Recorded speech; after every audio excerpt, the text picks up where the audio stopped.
Starting the stream on YouTube. I'm going live soon, period. Mahal kita. Okay, good stuff.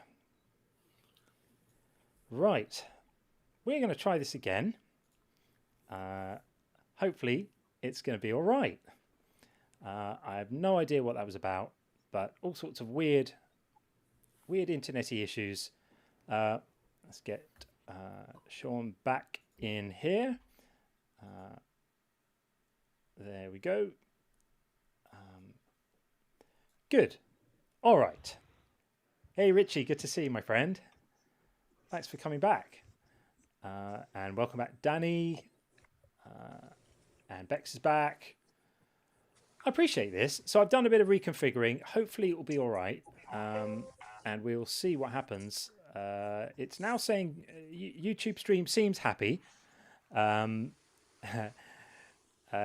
Tracy on the YouTube side. And Stop Believing Liars said, as soon as I said abracadabra, it showed up again. Well, excellent. And welcome back, Greg. Nice to see you too. Let's see. Let's see how it works. Hopefully it will be good and behave itself and be nice. Otherwise, I will be very cross. But hopefully it will be all right. Let's see how it goes. And we are going to pick up exactly where we left off. Brian was waiting, so we'll bring Brian straight in to hang out with us. Oh, hold on. Sorry. Go on. Brian's dealing with dog issues. You timed that perfectly. Excellent. When my wife's got home and the dogs noticed and they went nuts. So. Excellent. That's what they're supposed to do. Big shout out. Well, you couldn't have timed it better. Fair enough. How are you? Oh man, I'm gonna bug you every month, man. Is my book ready? Not quite. They're baking it as we speak. It's all looking good. 3rd of November. You actually have a date. Yeah, 3rd of November, and we also have. Are you on the mailing list for the book? I didn't know there was a mailing list. There is, yeah. If you go to unconvincedbook.com, there's an email list that will kind of keep you up to date with stuff. And I did send out an email this week to the people on the list with the book cover, which has now been finalised. I meant to bring that in tonight to be able to show you all here, and I forgot to do it, so I don't have it. So do I just click on join the launch list? Yeah. Click on join the launch list, put your email address in, and I will not spam you, I promise. It's literally just you'll get notified when pre-orders go live, and you'll get notified when it comes out. So no spam, no silly nonsense like that. So how do we get it signed? There will actually be quite a few people have asked about that. I will definitely be doing that. So for anyone who wants that, when the time comes, that will be a thing. So yeah, watch this. So anyway, I just had 2 things to share. I tried to get on your live yesterday, man. You're getting very popular. You know that, right? Oh shucks, you guys. Well, you are. Anyway, there was a big discussion about, I guess nobody's really understanding what you mean about believe and not believe. Mine was a realization, because when I was listening to you yesterday, I wanted to share, but I know the moment sitting in the United Methodist Church. It was the final church system I was going to try. And I remember sitting there and I didn't bring it up. I didn't purposely think about it. I just turned to my wife and I said, this isn't working. I don't believe this. Wow. Now, let me rephrase that. I didn't say that out loud. Yeah. That was in my head. She looked at me like, you okay? I said, yeah. It took about a year. I'm serious. I live in the buckle of the Bible Belt, Nashville. You can count the number of Confederate flags in the front yard on one hand, just within 50 yards of my house. So, but and she finally knows. She still loves me. And I've finally reached the point where I can share verses with her. And she doesn't like it. but she still loves me. And how did we miss these verses? See, you don't have the luxury of knowing. How did we miss these verses? Or when we read them, how did we just go by them? It blows my mind. But this one was the one about, and let me read exactly how it's worded, because the way it's worded. If two men are fighting and the wife of one then comes to rescue her husband. By grabbing the bits. Notice that. You notice it says rescue. She's not just, she loves her husband. She wants to take care of him. Yeah. Hey, that's one of my favorites, Brian. If you want to finish the verse so other people know what we're talking about, Sure. go for it. And there's my wife. Hi, sweetie. Just ignore what I'm sharing, okay? She's smiling at me. It says, if two men are fighting and the wife of one of them comes to rescue her husband. I'm sorry, I read that as a positive thing. I hope my wife helps me if I'm getting my butt kicked. Rescue her husband from his assailant, and she reaches out and seizes him by the private parts. By the way, every single defense course and class given to women, guess what the single first spot is? Yeah, it's just obvious. I've put it on the screen so we can share this gem with all our friends. Yes. This is in the Bible, folks. Yeah, and she reaches out and seizes him by his private parts. You shall cut off her hand. Forget the fact that two men are fighting and one's killing another one possibly. Forget that. Oh, no. Just cut off her hand. Yeah. And you add this part. Show her no pity. Right. Yeah. It's so incredible. So physical harm and mental harm. Yeah. Oh, yeah. It's crazy. And Brian, so I do want to be fair. All right. So I'm not perfect. I'm not in many, many years, but when I was younger, I've been in a few fights here and there. Right. But no woman has ever grabbed me by my junk while I was in the middle of a fight. And it could be thanks to this Bible verse. So this verse may have saved me. I'm just throwing that out there. It's possible, right? My wife has a carry permit and she's ex-Army. She can take care of herself. But I swear if I read that verse in my I was Southern Baptist at 8, 6. I don't remember. You know how you're raised away and you're expected because you know this. My parents didn't raise me to say, all right, we're going to take you to all these religions. We're going to try as best we can to share what all these religions are and let you pick one. No. Yeah. My parents became Southern Baptist because their parents were Southern Baptist. Yeah. And every time you're going to church, when everybody's, that final song they sing at the end of the service, and they're begging you to come forward, Just As I Am is playing. And, a 7, 8-year-old kid is looking around saying, shit, I know they want me to go forward. It's like, I haven't said I'm saved yet. I'm supposed to do this.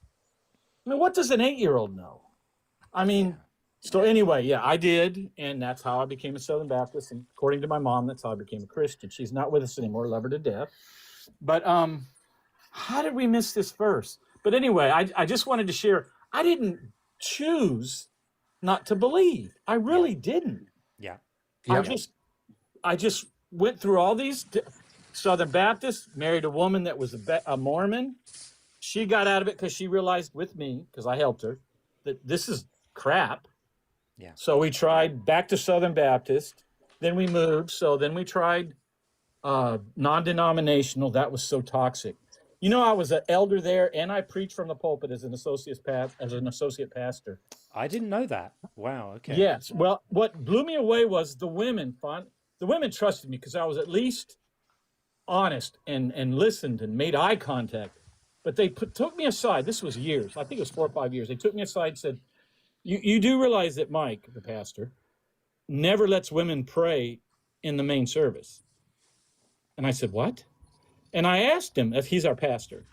And I was the associate pastor. I said, well, listen, the ladies brought this to me. You don't ask women to pray in the main service? So he said, no, you don't let women pray. That's basically saying they have leadership. Yeah, absolutely. Why did I not leave at that moment? I don't know. I stayed around another 6 months and finally I just left. And we tried another one that was one of those huge mega churches that It's all about the show. And then Yeah. finally, I said to my wife, so you know what? We're going to try this one more time. United Methodist, they don't have 16,000 Bible studies a week. They actually want to help people. They have food pantries and they go do things. My wife loves that. So we tried that. But then we got in all this. They have a thing called a book of discipline. It's Book almost of discipline. That Yes. sounds ominous. Yes, look it up. It's the book of discipline. It's how they run the church. It contradicts itself. So it's like, well, another book written by men. Duh. It was like you were allowed to be gay. You just couldn't be a pastor and be gay. But it was a long story. I'm not going to get confusing. But anyway, that was when I just looked at her and in my head said, I can't do this. I don't believe this. Yeah. So from an 8-year-old to that moment, that's what it took. I want to say I was 58 to 60. Right. So it's over 50 years to finally say, I don't believe this. I didn't choose it. It was a realization. It's like like something in me, whatever you want to call it, talked to me and said, what are you doing? Brian, was this was this sort of from a believer to a non-believer, like a light switch, or was it sort of like doubts that kind of grew over like a longer period of time? Like, how was it for you? Like the transition from you believe to where now you're not convinced of any of it. I don't think it was so much doubts as you could make the argument possibly that I never really believed, but I think I did. I mean, I convinced myself. I obviously hundreds of people came and listened to me preach. Yeah. I mean, I think at whatever level you can believe, but the doubt parts it wasn't so much doubts as it was the extra layer of crap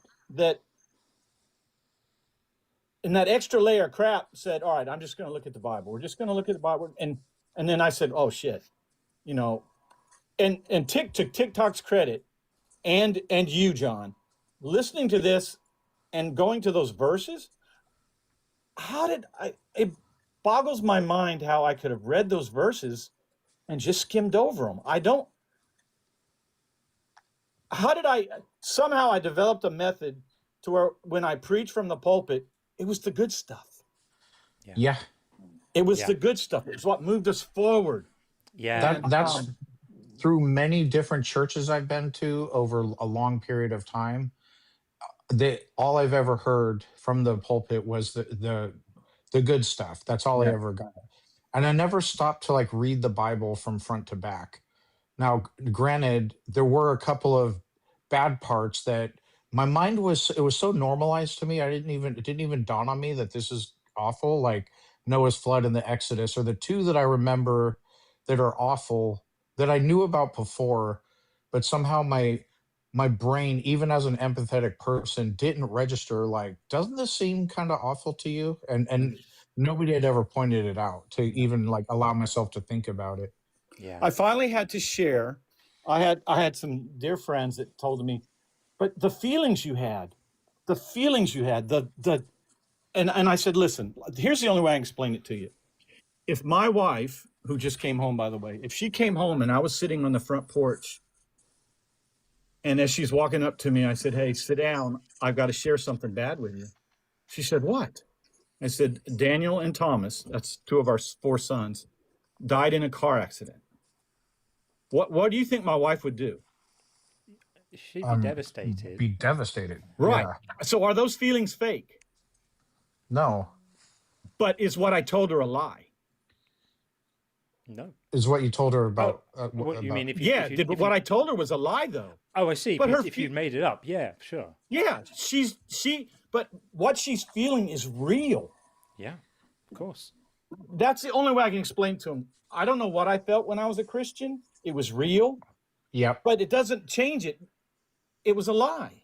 Yeah. That's the only way I can really explain it when they try to understand it. Now, that does hit home a little bit of them. So I don't know if that's a good way to do it. That's just what I did. So. I would also be mindful of the difference between something which is untrue and something which is a lie, because to lie means that the thing is untrue and you know it's untrue. You can believe false things earnestly, and you can believe them because you've been convinced by them. In fact, that is why we believe everything we believe, as you know. And so I say that really just make sure that there's room when you're thinking about this and you're processing this in the years that come. Make sure you maintain enough compassion for yourself in this, because you didn't believe, you weren't, there was no lying. You were just being told stuff by other people who also largely believe it. And that was where you were at. And, good on you for having the courage and the intellectual honesty to grapple with your doubts, because many people just have them silently and they just tamp them down and they tell themselves the excuses that, they've heard, and they just kind of eyes on the prize, it'll go away and keep on going. That's what a lot of people do. The 50 years, though, of Sundays where I could have been, and Wednesdays and all the Bible studies. Yeah. When you get 65, you start really thinking of your mortality. I know I'm not just on top of the mountain now. I'm going over the other side. It's like, I've got less years to think about things. And But the other thing too is it makes you wonder, though, who's when Christianity started, why? What were they doing? Who started that and why? It makes you wonder. I know you say don't say lie, but was someone just? I kind of understand the belief of. I've heard several scientists say that part of the development of the human species is when we started to really think about if we die, we're really gone forever. That we couldn't deal with that. It's an issue. It's too much to fathom. And religion was sort of kind of made to help us deal with that. It was a survival step.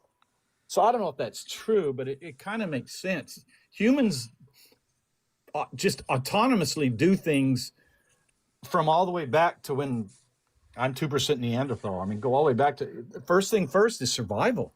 Yep. So I don't know. Yep. Yeah. Anyway, I don't think. Go ahead. Yeah, no, I just don't think that there's a single answer. I will hear other atheists say, religion was developed to control us, as if there's like one single religion and one single group or person who started it, and that what their singular motivation was. I think that it's quite complex, and there isn't a single answer. Yeah.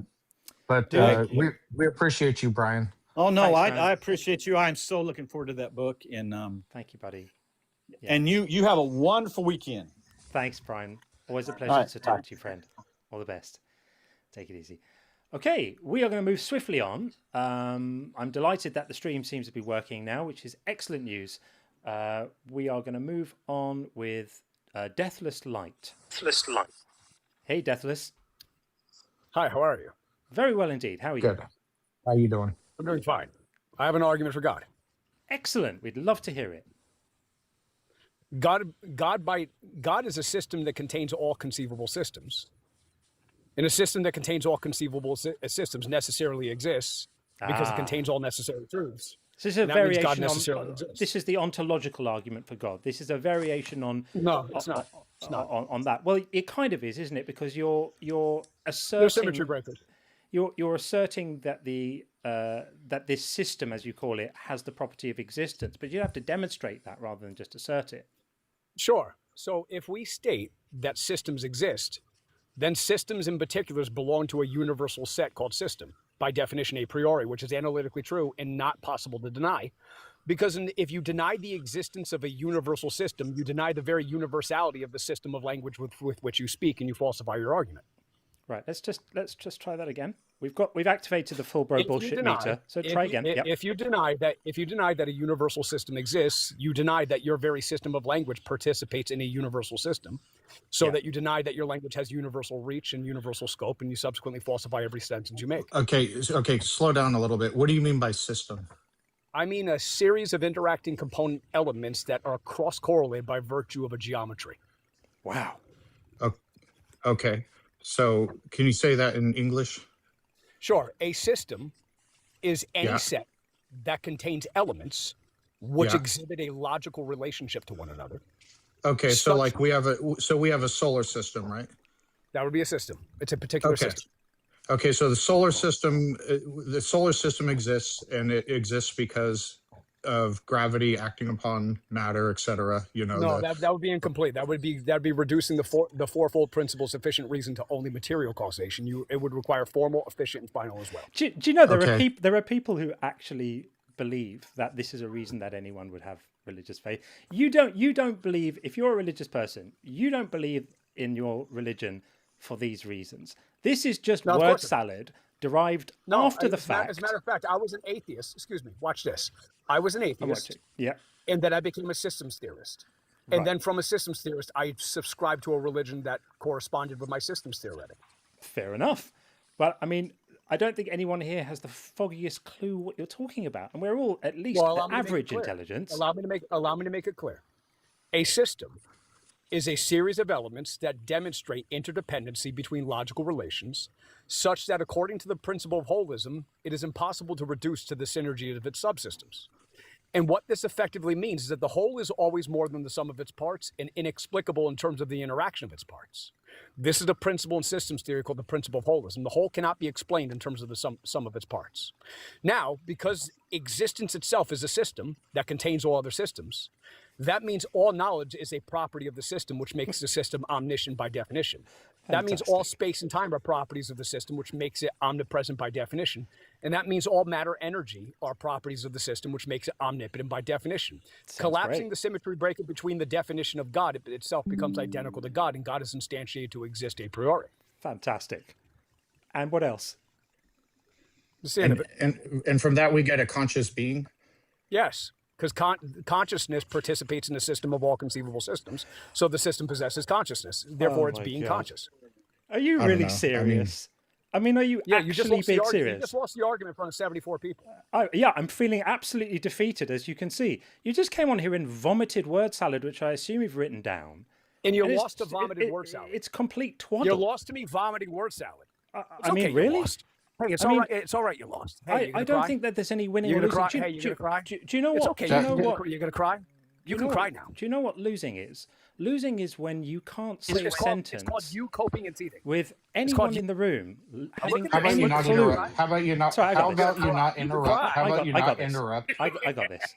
Okay, so losing is being so bad at communicating that not a single person in the room has the foggiest clue what you're talking about.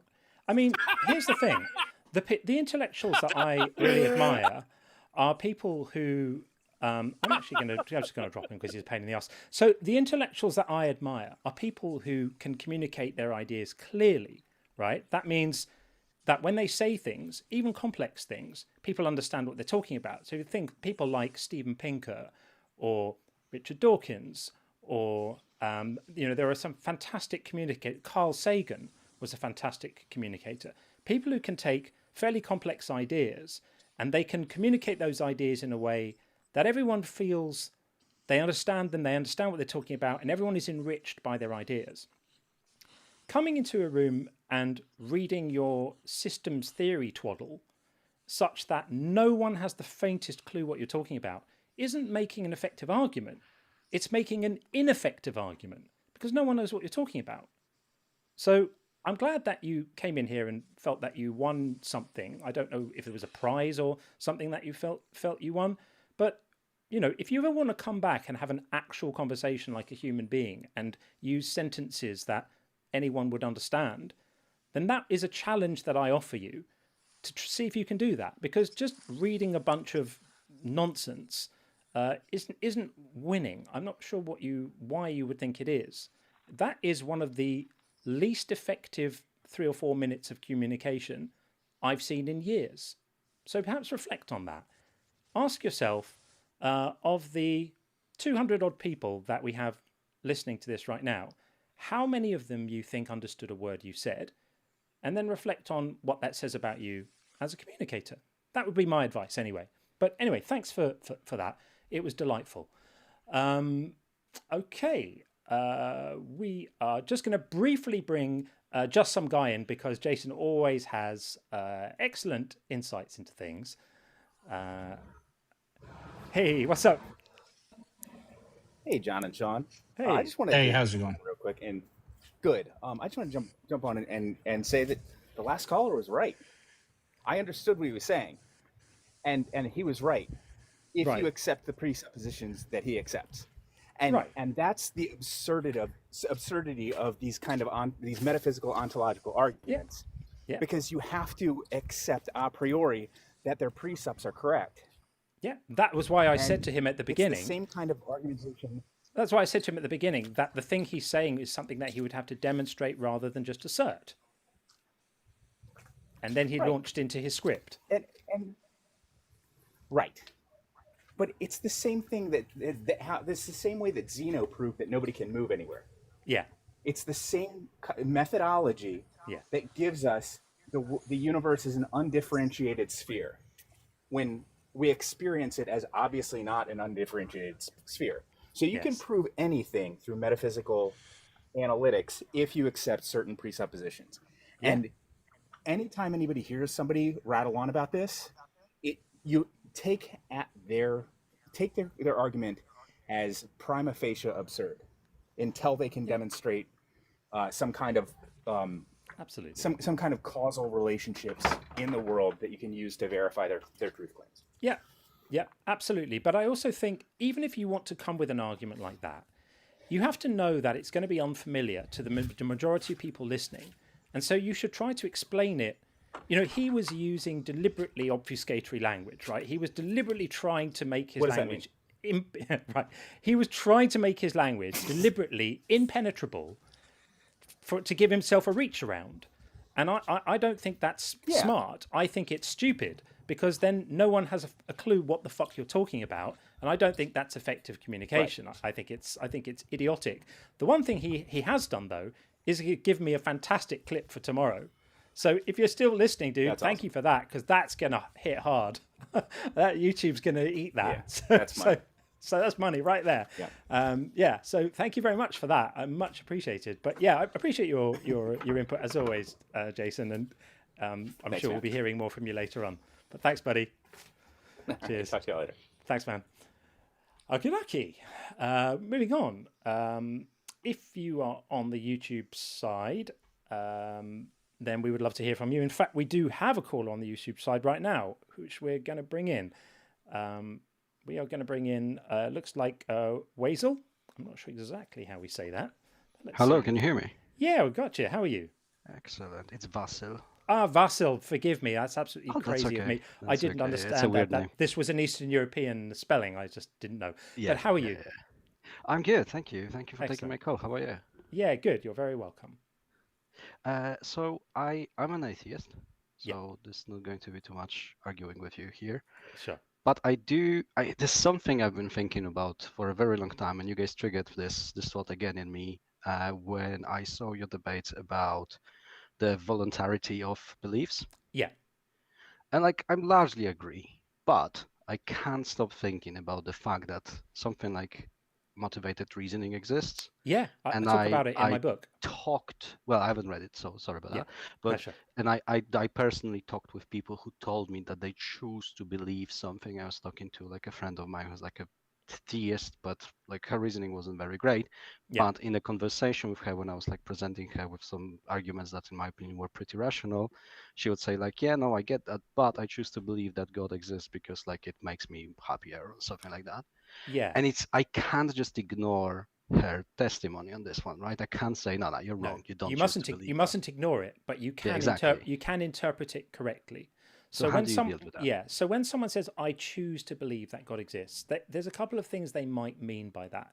So one is they choose to act as if they believe it, but they don't really believe it. They're just saying that. So they're using belief as a placeholder for, I don't really know, I'm not really convinced about this, but it makes me feel good to go through the motions. It makes me feel good to pretend, to kind of role play. That's one possibility, right? I'm not saying this is the case with your friend. That some people do that. They don't actually believe. They're not actually convinced, but they phrase it. They say, I choose to believe.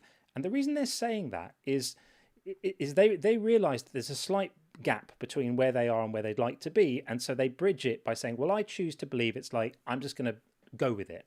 That's one possibility. And the other possibility is the thing you alluded to, which is motivated reasoning, whereby your emotional need for something to be true actually gets you to the point of being persuaded that it is true. That is definitely a thing. Like many people are convinced of things because they want them to be true, and wanting them to be true is so strong that it actually activates the motivated reasoning circuits, if you like, in our brain, and we become convinced of something because we want to so much. Now, does that mean that every time you want to believe something you can get there? Unfortunately, the answer is no. There are instances where you can want something to be true, but you still can't bring yourself to believe it's true. We had a heartbreaking guest on the channel a few months ago who had lost his brother, and he really wanted it to be true, that he would see his brother again, that he would see him in an afterlife, that they would have, be able to continue their relationship at some point in the future. He had every motivation to want that to be true, and he was calling in to say that he was realizing that wanting it to be true wasn't enough, in his case, to create that sense of genuine conviction, which is real belief, that internal assumption that something is true or likely true. It just wasn't enough for him. So it might be the case that for your friend, it is enough. That for your friend, she decided to try to want this to be true, and her desire for that was enough to activate the cognitive circuitry that persuaded her, and that is what motivated reasoning is. We are very emotional creatures rather than logical. But it's still the case that this was only possible for her because her emotions allowed her to become convinced, and that process of becoming convinced wasn't a choice. Okay, so I get that. So let's just stick with this example. Yeah. That would, so taking her at face value, she's a believer, she believes in God. Like, she also gave me some arguments, like, very classic story of, like, she was in an accident and she survived, and like she thought that it was providence or something like that, right? Nothing special about that. But like, I'm gonna believe her that she is an actual believer. But then her being motivated by her emotions, that's still like some form of agency on her own, right? She kind of Yeah. convinced herself using argumentation, like emotional argumentation, but still an argumentation. So she kind of did influence her own Yeah. beliefs. Yes. So there is I've never made the and I claim that we absolutely would can't not, yeah, I would never influence. say that like I can start believing that you don't exist. Yeah. Obviously I can't. Yeah. But I think there is like some kind of like marginal areas where we do have some form of agency. It's Like, for example, influence. myself, like You put your yeah, finger on it. You said influence. You can yeah, influence what you're likely to believe, which is the difference is between control and influence. So I've never made the claim that we can't isn't influence influence. just formal control? No, because the influence may or may not result in belief. So, for example, if I decide that I like the idea of becoming a Sikh, so I start going to the Sikh temple every day, and I start reading the texts, and I'm choosing to drop myself into that theology and that worldview and that culture. That's me influencing my beliefs because I'm subjecting myself to this. I might have some motivated reasoning for wanting to identify as a Sikh and wanting to be part of that culture. And so I'm bringing to bear as much influence as I can to push belief in that way. But ultimately, whether the belief takes hold or not is going to be down to whether, as a result of doing all of those things, I actually become convinced. And if I don't, then my influence got me some of the way, but it didn't get me all of the way. It didn't get me enough. It didn't get me over the line. And so what you'll find is that some people use their influence to try to orient towards a particular belief, and they're successful in doing that. And they feel, oh, I chose to believe because I tried to believe this thing and I was successful. Hooray, I chose my belief.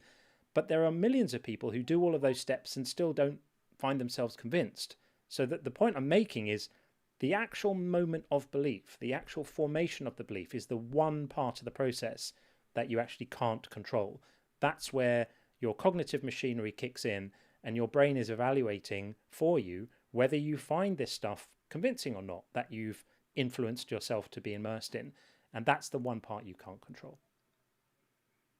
Interesting. All right, cool. Thanks for the chat. That was Sure. interesting. Pleasure, man. Nice to speak to you, Vassal. Thanks for calling in. Yeah, thank you. I really enjoy your channel. So yeah, thanks for that. Cheers. Appreciate it. Thanks, my Have friend. a good one. And Bye. you. All the best. Okay, we have another guest on the YouTube side. This looks like Chris. Chris L. Robb, it looks like. We're going to bring him in right now. Hey, how are you?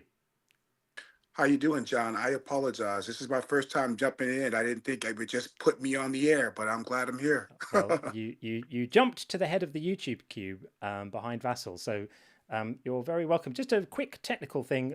Sean, are you with us on the YouTube side? Yes, I'm here. Great. Just wanted to make sure that all the tech was working as it's How you doing, supposed to. Chris?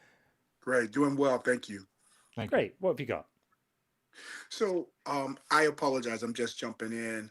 Sure. I'm kind of on your side on this, and I've been thinking a lot about the divine hiddenness thing. I don't know what you've covered tonight. One of the things Very that little. okay. One of the things that I think is very interesting is that I see people saying that we need this so that we can have belief, and that belief will allow us to freely choose God, right? Because you have to kind of find him, and then you find him, and therefore you're freely choosing him. Whereas if he just appeared to you, then you wouldn't have to have faith that he exists, blah, blah, blah. Yeah. And I always think about all these patriarchs of the Old Testament. They didn't have belief, they had knowledge, right? Adam and Eve are formed by God. They have knowledge. They're in paradise, they have knowledge, they walk with God, and guess what? It didn't stop them from freely choosing, they freely chose to sin. Didn't Yeah. do anything. So they could have done it. But we can even go further back than that. The angels of heaven, according to Revelations, Yep. had free will because 1/3 of them turned against the throne of God in heaven itself. Yeah. They didn't, belief didn't matter. Yeah. Knowledge didn't matter. They had knowledge and it meant nothing. So that's kind of what I've been thinking about lately. Yeah, I think you're onto something, and of course this idea, and we touch on this every stream. This comes up in conversation. The idea that God would be somehow damaging our free will if he were to unambiguously make an appearance is a really Mhm. strange idea, because it's just there's no other area where we say that the acquisition of new knowledge costs you free will in some way. Like, if that's the Right. case, shut down the schools and universities because we're destroying the free will of all our young people. It's a ridiculous idea. We're just I saying, agree. well, then we would then know that God was there, and everyone could then use their free will to decide whether to be chums with him or not. But at least we'd settle the question of whether there's anyone there to reject or be friends with. Right. Seems really unfair if you think about that, though. Isn't it odd? Think about it. All the patriarchs, God speaking to Adam and Eve. He speaks to Cain after Cain killed his brother Abel. He talks to him. Yep. Yeah, it's Right? it's silly. It's a silly argument. Yeah, Absolutely. Yeah. that's it. Well, I appreciate, man. Thank you very much for making your point so eloquently. We appreciate that. Thanks, man. Take care. Thanks very much. All the best. Thank you. Take care. Okay. Brilliant stuff. So, yeah, I mean, this whole idea of hiding and then setting it up as some kind of test. It's like gaslighting. It's like psyops. It's just like it's just weird. Why do that? Yeah, the whole idea of a test, there's two problems with it. One you bring up quite a bit is, why would God need to test anyone? He already knows. And then the other thing too is, why is believing something with either insufficient or just enough information, why is that a virtue? It's Um, not. Yeah. and what if he's providing overwhelming evidence and us atheists were just a little slow? We don't have good reasoning skills or what have you, so we're unable to assent to the belief.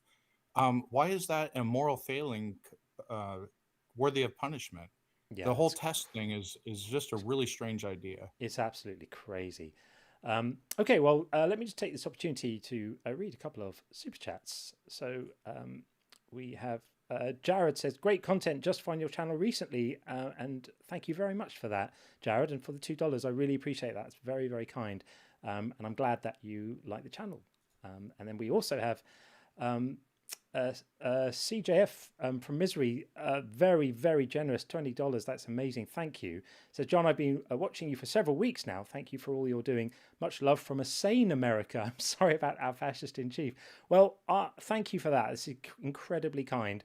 I have many, many people I love in the United States. I have family there. I have dear friends there, and a part of my heart is with America, and it is heartbreaking to see what's happening there at the moment. And I'm just hoping that the ship can be turned at some point, because there are too many good people in the country for that not to happen. So that's my hope anyway. And thank you so much for such a supportive message. We're just getting going here, and I'm feeling really, really good and really positive about things. For people who have just kind of discovered the channel on YouTube, I kind of started mainly on TikTok last year, and in 6 months it's just kind of blown up there, and I've been absolutely astonished at the community that's built around the channel, and the friends that I've watched happening in front of me, like people who have come in who didn't know each other who are now friends, and I'm just never more lifted up than seeing that happen. And so it's wonderful to kind of watch a similar thing starting to happen on the YouTube side as well. I see it happening in the comments and in the live streams as well. It's incredibly meaningful, and I can't thank you enough for the support. And with that, we'll bring in our next guest, Is That Grass, on the TikTok side.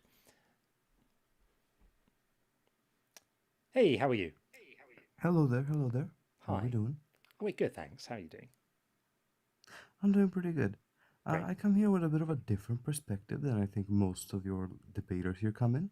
Sure. I am not a Christian, I am a pagan. And I actually do have an answer for most of these, for like maybe most of your questions. So Okay. immediately I worship a variety of gods, so I kind of know how this works. Okay. Why are most gods hiding? And that is simple reason is they simply do not care about most humans. Fair. Okay. That is the simplest answer I can give. They are gods, Do, they're above us, therefore they don't really need to do much with us. Most of well, them, although are very benevolent and are very loving, they still are not all loving, and they don't care about humanity as a whole. They mostly care about their worshippers. and Absolutely. I presume none of the gods are going to punish people for not believing they exist, correct? Nope, none of them do that. They don't Okay. genuinely do not care. So can I ask Okay. another moral question then? So are these gods that you are worshipping and believing in, are they kind of in charge of reality in the same way that we're given to believe the god of classical theism is, in terms of, like, hands on the rudder, could make things turn out differently if he wanted to? How much control do the gods that you are talking about here have over the kind of day to day of things that It happen? really it really depends on their domain. So if their domain is something more long term, then obviously you won't really feel their effects as often. But if you ask for something short term, you're gonna feel it. But if it's something more long term, then yeah, it's gonna take a while. And also, gods, they experience time a lot differently than us. For them, a millennia is a single second, while for us, well, that's a very long time. So obviously, it for them it's a lot different time wise. It's that sort of I guess that's the only sort. That's like one of the big differences between us mortals and the gods, and that is that we experience time very differently. For them, what may seem like a short time, for us may be years. But wouldn't that be an argument more in favor of them taking a more interventionist approach? For example, it's great if for them a year is like a second, but for someone on Earth with a painful disease, say a disease that causes constant nerve pain or something like that, a year is like an eternity, right? It's I don't know if you've ever lived with pain, but there are people who live with chronic pain, and every second for them is an ordeal. So if there's a god invigilating all of this, be it a one god on their own, or a god amongst a pantheon of gods, surely there would be a sort of moral obligation on that god to, if they are able, to do something about people who are suffering in that way. You do have a point, but then there's another aspect to gods, and that is that they aren't really bound by human morals. They have their own thing. They know what balance is. They know that maybe some people have shorter lifespans, that maybe some people need to go through a certain amount of pain before they can grow, even if it is chronic pain. And yes, it is heartbreaking to say that, but unfortunately, it is true that sometimes certain things need to happen, and but also sometimes there even really isn't a plan, and things like that just happen. Yeah. So then you're left with two possibilities. One is divine indifference, and the other is divine incompetence. So the divine indifference would pertain if, as you said, they see suffering and they just don't really care. And that's fine. Okay, well, then we can talk about how we would evaluate those deities sort of ethically and whether they're worthy of worship or just, you know, neutral belief. And the other is divine incompetence, meaning like when we say these things need to happen. Like this person needs to lose their child to a terminal disease in order that they experience some personal growth or something. That then implies that the person couldn't get that personal growth any other way, and that the god couldn't engineer any other solution to whatever state they want the universe to be in without killing a child or making someone have a terrible illness or bereavement or pain or suffering or something like that. So in your view, which one of those would it be? Because I can't see that there's another option. I feel like it is more of the sort of indifference, but it's not really indifference as we see it. It isn't really that they just entirely don't care. It is just that they have other things to think about, and that They're a bit simply busy. put, a majority of humanity doesn't really matter to them. Right. I mean, that sounds, if you'll forgive me, that sounds like a bit of a dick move, because if you have the power, if you're in a position where you are invigilating this population of entities that you created in some way or that are under your control in some way. Oh, most gods didn't really create humans. That's Okay. another thing. They Okay, aren't so they really didn't they creators. didn't create us, but they still have the ability. Think about it like this: if I turn up to one of those little like kiddie pools, right, and it's full of little children in the pool, and I've got my eye on it, and I can see all the kids, and every now and again, one of the kids falls over, and they fall under the water, and they require someone to walk over and just lift them out of the water. And I can see all of this happening. I didn't put them in the water, and the water was there before I got there, but I've just arrived on the scene, and I can survey all the children in this pool. And every time one of them falls over, I look at my watch and I think, do I have the time to go over and pull them out? I'm not really sure. Maybe I do, or maybe I'm a bit busy.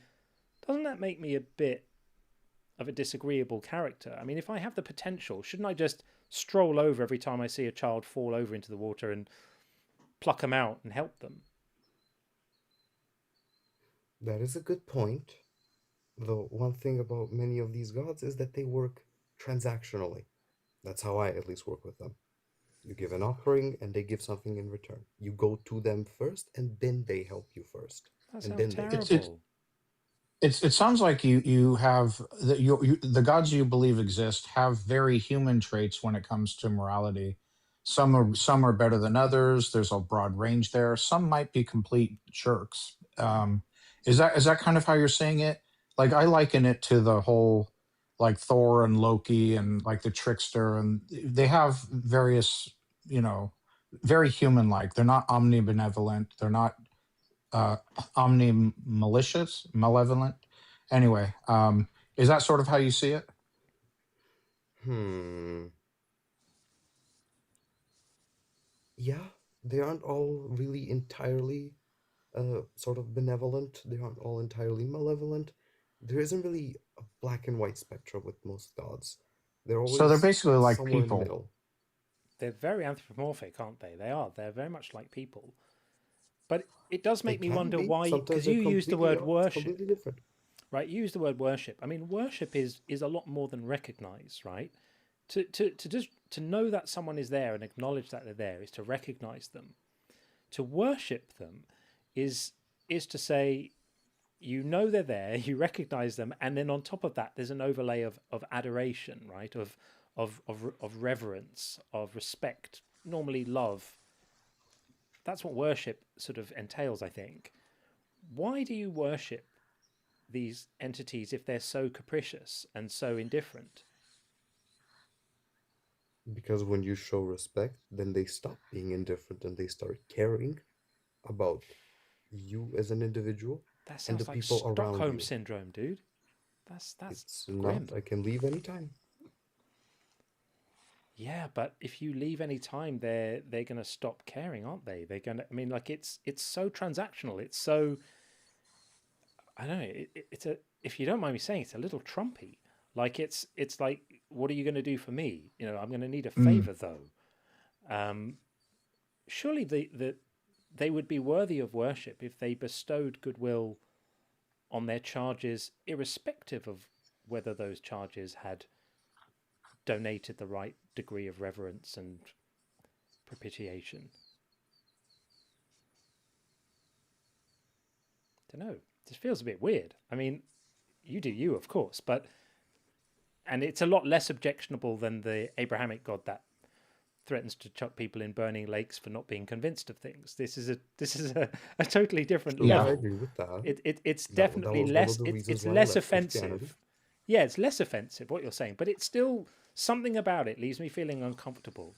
This idea of like they have the ability to help, they have the ability to reduce unnecessary and avoidable suffering, and they'll only do it under certain conditions if you do certain things and if they feel like it and if you've given them the right props and if they kind of got the time that day. It feels a little like, you know, if those gods really exist, then I would say, okay, well then I recognize the existence if they exist, but they wouldn't be the object of my devotion or worship at all. I'd be writing letters of complaint and saying, dear God, God Yeah. 3 or whichever one it is, thank you very much for your continued service. Here are some suggestions for how you can improve the service. Don't be so mean would be one of them. If you wish to do that, you can totally do that. Put it on a piece of paper, burn it, and offer it. You can do that. Do they have an email You address? can do that. Yes. Oh, awesome. I'm going to email that shit right away. You I'm can doing it. you can do that. Now, whether they're gonna just make sure you're respectful and that's it. Okay. Well, you don't want to anger them, but so I'm getting vibes from what you described as that grass, and I'm not mocking you or anything, but I'm getting vibes sort of like the Norse gods or the Greek gods, or is there a particular set of gods that are like well known that you believe exist? I Like, do you? actually believe that most gods exist, but I currently mostly worship the Greek pantheon and the Slavic pantheon. Okay, gotcha. Yeah, fair enough. Okay. Fair enough. Well, dude, thank you for sharing your interesting perspective. It's not one we hear often, and I love the fact that we get a diverse range of beliefs and perspectives and stories here. And thank you for enriching us with I was with yours. waiting for a person to like approach this, like someone who seemed respectful, and which is why I joined. So Well, we're very happy to have got you the made chance some to speak very to you. good points, and I'm glad to have this debate. Well, it's been a pleasure. Thank you very much for joining us. Thank you. All the best. Me Thanks. too. Me too. Thanks a lot. All right. Then. Okay. Right. We will take. We're going to take E on the TikTok side, and then we have Corey waiting in the YouTube cube. So thanks for your patience, Corey. We'll be with you after this next conversation with E, and then we have a couple of other friends in the TikTok queue who we'll get to just in a bit. Hey E, how are you? Good day, sir. How are you? Excellent, thanks. Welcome in. Doing well. Thanks. What do you got? I just wanted to say thank you for actually spreading this stuff because I find religion myself total malarkey, to be honest. And my For You page for the past month has been nothing but like videos like this. And it's been great to see, to be honest. Oh, thanks. I'm pleased.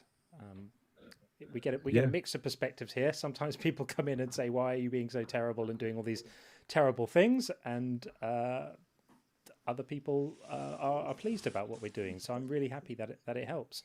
Where are you with this stuff? Have you been religious yourself in the past, or you've always not been? Where are you with this? I never grew up religious.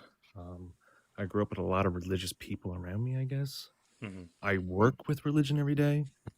You do? And yeah, so I've seen probably the worst of humans. like, you know what I mean? And I just don't believe that if there was something higher than us, like this stuff would happen. And I just find it totally ridiculous Yeah. to believe that there's a man in the sky that's going to save us one day. Yeah. You know what I mean? It's just foolish. It And is. Yeah. for me, like at the end of the day, we're just so lucky to be alive. And to be alive is just a gift in general, Yeah. right? I And completely there doesn't agree. need to be anybody else. There doesn't need to be a God. There doesn't need to be anything. Yeah, I completely agree. And two perspectives spring to mind when you say that. One is what a fantastic gift it is to be alive, and how sort of how obscene it is to wish our lives away with a longing for the hereafter. This idea that a human lifespan is just a prelude to your real existence. It's just a kind of doormat that you wipe your feet on before the real life starts. Almost as if the very best thing that will ever happen to you is when you breathe your last breath, because then the real fun's going to start. Yeah. To me, that's an so foolish. incredibly offensive notion, because it devalues the exact thing you just said of like what a fantastic miracle to have even been born. If you think about the statistical odds against any one of us having actually been conceived with this particular combination of genes and circumstance, every one of us is a little miracle story in a funny kind of way. And then the other thing that springs to mind as a perspective is, if you think that you have an infinite number of days ahead of you to experience, that your experience of existing is going to involve an infinite number of days, after your death, then that to me really devalues each day you actually have. Because if you think you've got an infinite number of them, what's anyone worth, right? That's how we calculate worth of things. Nobody treasures an individual grain of rice that they find, because they're so abundant, an individual grain of rice is taken to be worthless. Whereas if that was the only grain of rice in the world, or if there were only 100 of them, it would be a very valuable thing. And so for me, this recognition that I don't have an infinite number of days ahead, I have some fixed number. I don't know what the number is, but it's not that long. I mean, the human lifespan is a handful of decades, and there's this cruel trick that as you go through, they seem to go faster. And that makes me value life so much more than I think I would if I just thought, oh, well, I've got an unlimited supply of time. Yeah, for sure. I mean, like everyone has bad days. I mean, people have terrible lives. Like, but at the end of the day, we are so lucky, no matter what the circumstance is, to be alive. And I don't need to give credit to something that's not real. Agreed. Couldn't agree with you more. Thank you for putting it so beautifully. And yeah, lovely to have you here. It's so fascinating for me as a content creator, because you do this stuff and you just put it out there, and you have no idea whether anyone's interested. It's a funny kind of, I guess it's a funny kind of leap of faith. I don't normally use the word faith, but it's the weirdest thing. You just you do stuff. I'll sit in a room or stand in a room by myself, and I'll make a video. I sort of pointing my face at a camera, and I do this stuff and I put it out there, and I've absolutely no idea whether it's going to help anyone, whether it's going to interest anyone, whether it's going to be even noticed. And it is enormously rewarding to know that it connects and that people find some value in it. So thank you so much for giving me that little boost. I really appreciate it. It means a lot. Yeah, no problem, man. Keep going. Keep Thanks, spreading Ian. the word. Will do, for sure. Thanks, buddy. You can. All the best. Yeah, bye-bye. Thanks. Okie dokie. So as promised, heading over to the YouTube side, and we're going to bring Corey in right now. Welcome, Corey. Hello. Hi, how are you doing? I'm good. Great. Thank you for joining us. Well, I just wanted to say I appreciate everything you do here. And I'm not, I guess I'm not on the atheist side, but I'm not on the Christian side either. Mm-hmm. But I don't even know. I mean, I had an impulse to call just to talk about, because it's such an overwhelming topic to think about, what humans are, what a God is, how do we figure it out, and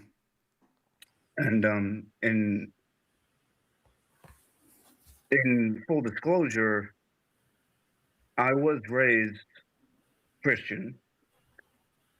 I left it when I was about 17 because I couldn't make sense of it, and it's plagued me. It's been plaguing me for many years. I still feel guilt, but I also understand the complete logic of God makes the rules. Why should he one burn alive forever? You know, well that. What, if you don't mind me asking, and you don't have to share this because it might be something very personal, but what do you feel guilt about, or more importantly, do you feel guilt about questioning your beliefs? I don't even know that it's necessarily guilt or fear, you know? Yeah, I Um, understand. Yeah. Do you, go ahead. I don't want to interrupt you. well, you can go ahead with your question because I'm Yeah. better at answering questions than Yeah. telling what So I even it's know what to say. So, it's very, very common. I went through it myself, because we've been told so much that hell is tied to belief, and the only way to get saved is through Jesus. And if you stop believing, it's a one-way ticket to Helltown. And it's basically a thought stopper. It was very effective at keeping me in Christianity for, I think, way longer than I otherwise would have been, because anytime my rational brain starts to take over, like, hey, what if all of this is actually bullshit? Oh no, that's the devil talking to you. Oh no, I might go to hell. And yeah. so, yeah, the different things, there's perspectives that have gotten a lot of us over that. For some people, it's like, well, which hell should I be afraid of? Because there's so many different hells out there, right? Is it the hell of Islam, or what if?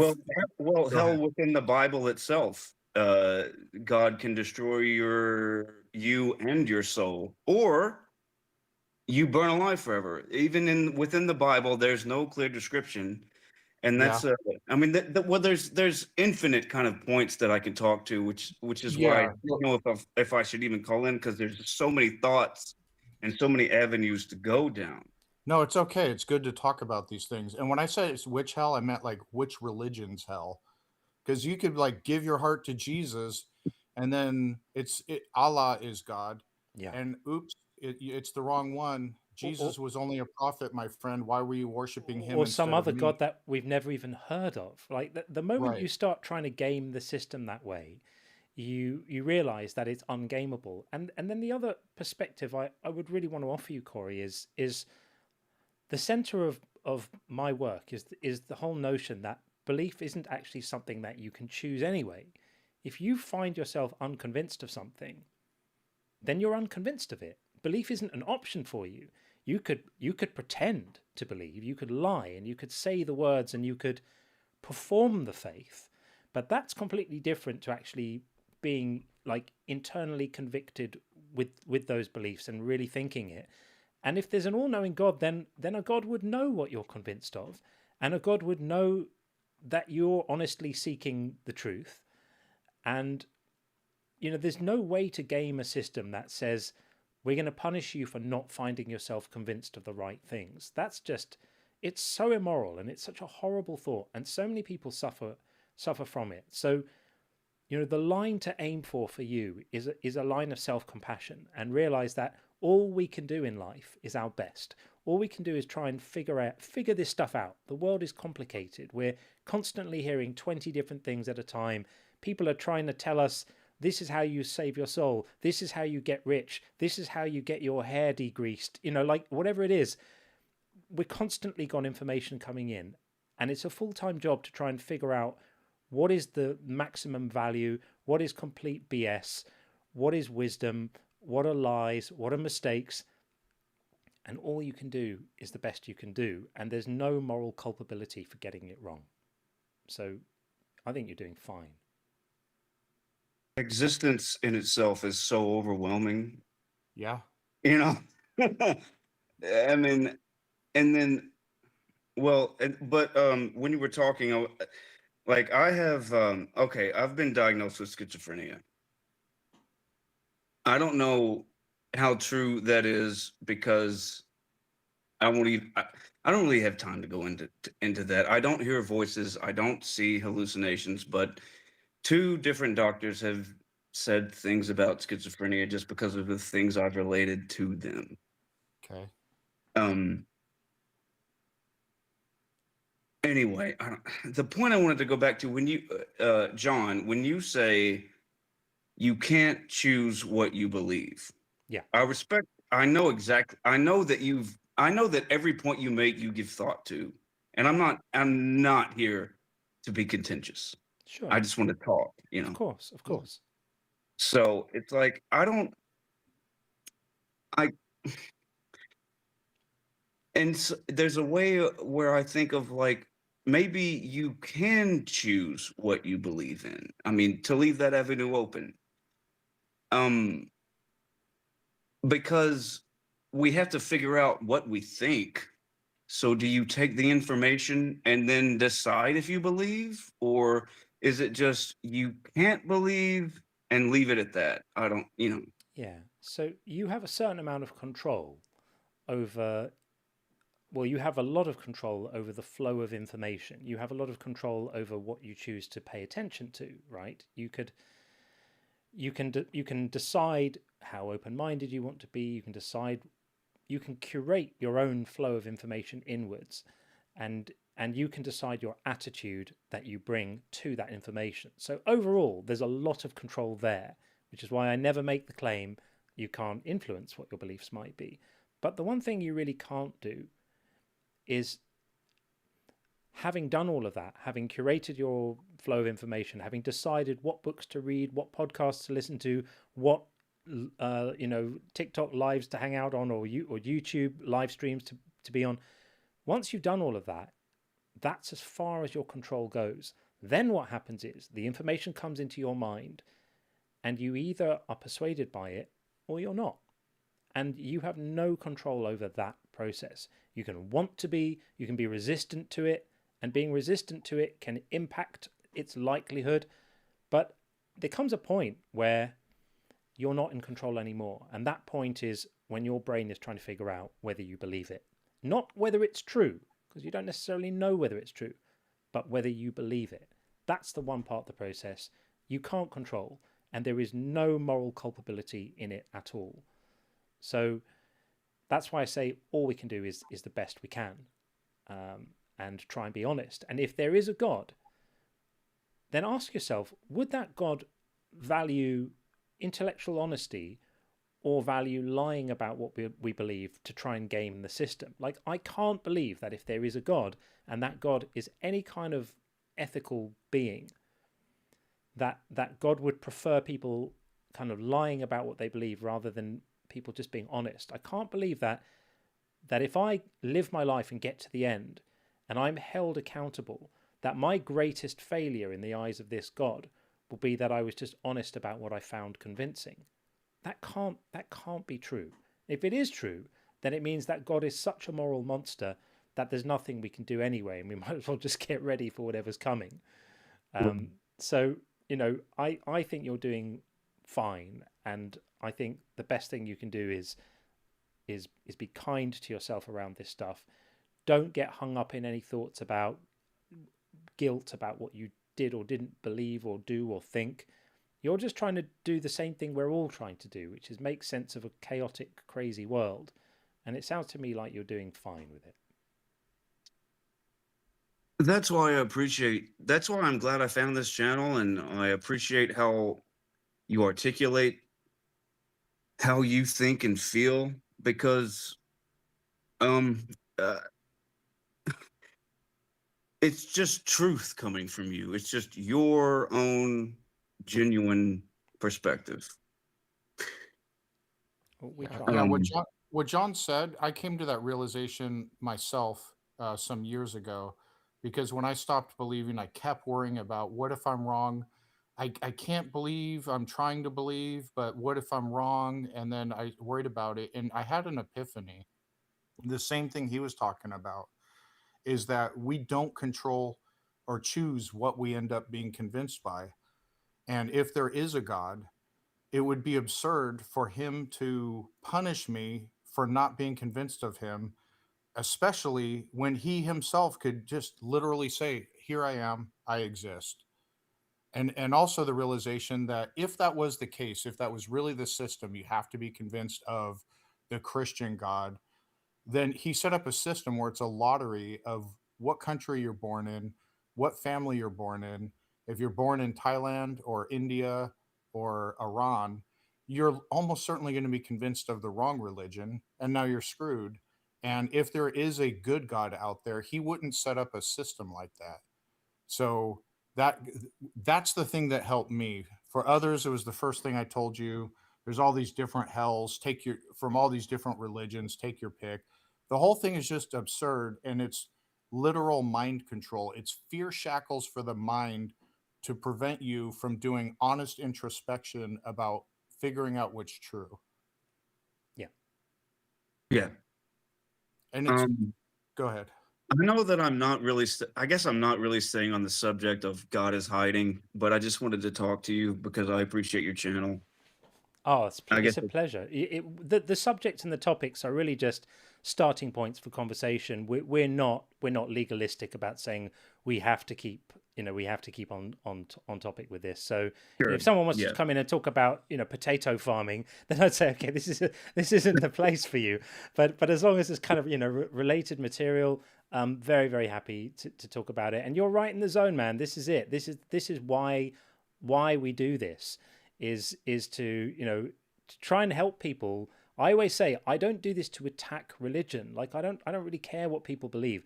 I do this to sort of create a validation for non-belief. To legitimize non-belief is really what I'm all about and what Sean is about. Right. So in that with that in mind, you're bang smack in the middle of this, and you're who we're talking to. So feel free to be part of the community. There is a little community building here. It's in the live streams, in the chat. People will be very warm. I don't know if you use the other app, but there's an incredible community around this stuff on there. I mean, the love you're getting in the TikTok chat right now is insane. I hate TikTok, and that's Yeah. not to offend anyone. I just don't. No. I just don't want to do TikTok. It is grim. I understand why you don't as well. It's in many ways it's a horrific platform. But with that said, there are some incredible people I've met and connected with there. Of course. But of Sure, course, yeah. I totally respect what you're saying. But there are communities bigger than mine that bring together non-believers. I don't know if you've come across Justin, but Deconstruction Zone. He's got the Deconstruction Junction, amazing, vibrant community of non-believers. And sometimes he's on YouTube as well. Yeah, he's on YouTube. And sometimes it's really helpful to just have that validation from other people who have maybe, walked the same walk you are. I mean, it helps me just to talk about right now because I don't have anyone to talk to about it. I love my family. They are Christian and they are completely supportive of me. And we're not contentious, but there is that divide, which is such a pain. Yeah. Yeah. No, I hear you. Completely hear you. Our TikTok group has sort of turned into an impromptu support group, a whole network of people in different phases of deconstruction, or people who are still in religion and face trauma or difficulties, everything in between. It would be great if the same sort of network would end up being created on YouTube, and it may already be going in that direction. But if you're struggling with faith and you have questions, people you want to talk to, please stick around, even if it's just on the YouTube side. And then you should know about an organization called recoveringfromreligion.org. That's their website. They have all kinds of resources and support networks, and they can do like telephone calls, things of that nature for people who are struggling with any aspect of religious trauma, whether it was problems with the church or just problems with your own personal self with doubting your faith. Like, they're there for you. I'm sorry to non sequitur, but It's all right. I wanted to talk about, there's a big elephant in the room today with everyone about the Epstein files. I'd prefer I not want to, you. if you don't mind. Just Okay. Okay. it's such a sensitive topic, and I've always been quite firm about keeping this channel not non-political. I mean, you can just assume that we're all appalled at everything that's going on, but if you don't mind, I'd rather Definitely. not go there. I respect that. Yeah, yeah. I'm sorry about that. It's just we. I'm very politically passionate, but not here.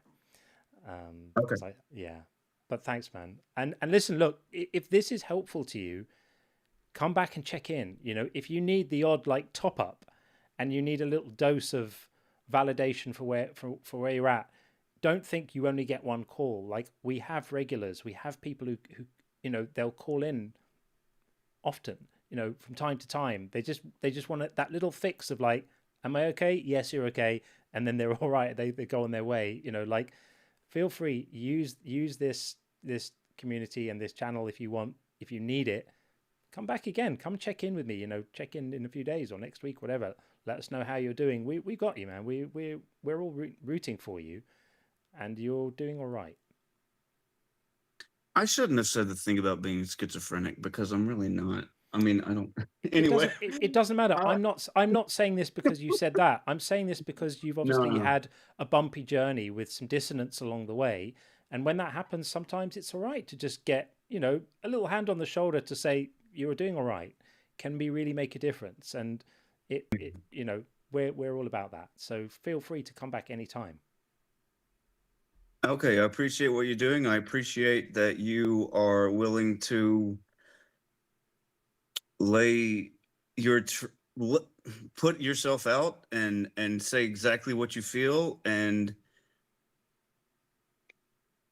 this whole world has been under the thumb of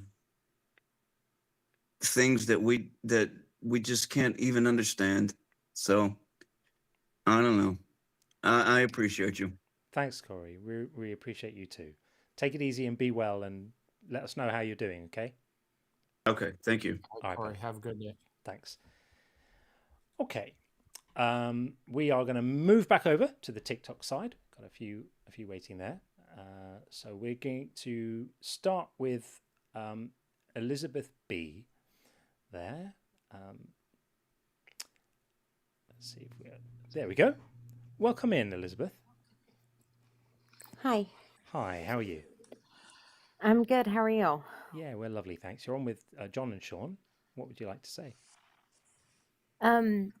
So I found you guys through Justin.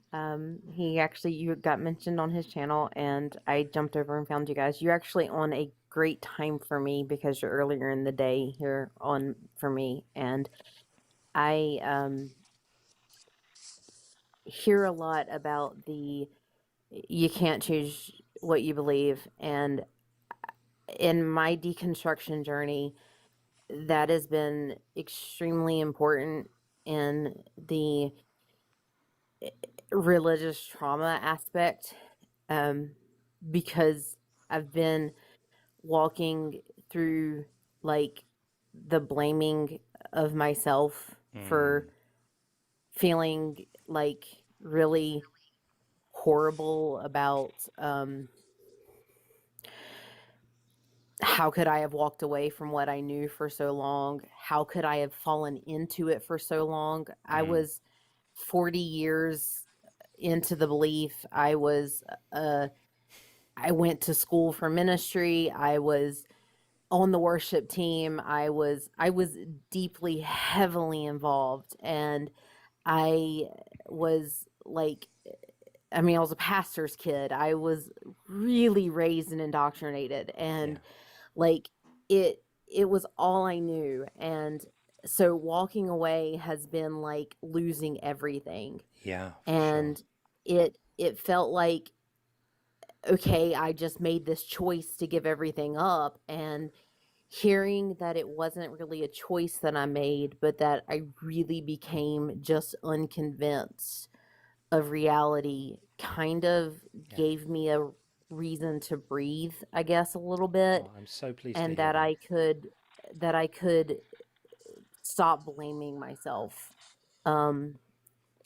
because I've been blaming myself for the last couple years that I threw everything away and that Oh, I did that, and that it was all my fault that I that I did that, and I needed to just say that, it wasn't it wasn't your this fault. bad thing that I did, but that I No, just became unconvinced. absolutely. And this is why I'm so passionate about spreading this message. It's not to tear down other people's precious things. Like, I tell believers, look, if you're happy where you are and it's working for you, like, you do you, it's absolutely fine. But this idea of the messaging that comes out of these belief systems is that if you stop believing that's a moral failure, that you've done something wrong, that you're now, you've crossed a line, you've transgressed, you've done something bad, and there's no other area in life where we would accept that as being kind of meaningful. Like, it's so crazy to think that. Like, it would be like telling someone that they're bad for being colorblind, or they're bad for, I don't know, it just seems to me so obscene. And if you reach a point where you don't believe something's true, there's nothing you can do about it. It's just you being honest about what you find convincing, and there's no moral evaluation that attaches to that. So it doesn't surprise me that people coming out of belief systems still have that leftover sense, even when they stop believing the kind of claims. There's the head part and the heart part, right? So you can disengage from the head part, and you can say, okay, I don't believe in savior gods, and I don't believe in people coming back from the dead, and I don't believe in walking on water, and I don't, all of that stuff. But you can still have a leftover of the feeling. You can still have a leftover of the emotions that attach to that whole system. That's the hardest bit to let go, because the emotions are sort of the deepest down part. And so if thinking about this in a new way, where you realize you have no moral responsibility for this at all, you're just being honest, that's all you're doing, which is what everyone else is trying to do. If that can help you to kind of decouple and move away from the emotional scars a little bit, and find some self-love and self-compassion and self-forgiveness. In fact, it isn't even forgiveness, because you haven't got anything to be forgiven for, but just to realize that actually you've done nothing wrong at all. You're just using your mind, the mind that you have. And here's another perspective for you, right? If we kind of abstract this and say, rather than saying not believing in Jesus is a bad thing, if we look at what that actually means, they're basically saying not believing a particular religious claim is a bad thing. But that's the same thing everyone does, because everybody has religious claims they don't believe. So even the most devout Christian is doing that crime with respect to Islam, or with respect to Hinduism, or with respect to any other religion. So they're really trying to make a kind of special pleading where they say, well, not believing religious claims is actually totally fine apart from ours, which is such a ludicrous position to take when you think about it. Elizabeth, go ahead, John. No, sorry, I got it. No, no, all right, no problem. Elizabeth, I'll go even further. Not only should you not feel any shame, because it's ludicrous to feel shame over a mind state, you should feel proud of yourself for having the courage and the intellectual honesty to take an honest appraisal of what you believe in the face of all that pressure from the church, the threats of hell that have been sort of ingrained in you for years and years, perhaps since childhood. I don't know your entire past, but to face all of that and just say, you know what, I really want to believe what's true, and I want to really examine what I believe, and then be honest about it. When you have so much to lose by doing so, you should feel pride, and you should feel good about yourself for doing that. Absolutely. Definitely since childhood. I was given my first communion at 4 years old. So, I mean, it's definitely an ingrained thing, and it Yeah. it was a hard thing to do. It was hard to walk away. Um, they even, like, when I was on the worship team, they used to tell me that I had to straighten up and fly right, or they wouldn't let me play on Sundays. And I finally like had gotten frustrated enough. And my last time that I was with them, I told them, I said, you know what, I've had enough. I'm not doing it anymore. You can just consider this my resignation. And I walked away. Good for And you. Nice. that was the last note that I sent them. Good for And you. they said, you mean from everything? And I said, yes, I mean from everything. And I walked away. And I was like, you can keep the piano. And I walked and I left. And that was the day that I left. Good for you. And I never looked back. And I mean, I gave them my piano and everything. Sean made I a really just good walked point. away. Sean made a really good point, and it bears saying again. This is not just about there's no shame in it. It's actually a huge virtue to be intellectually honest and morally courageous and intellectually courageous.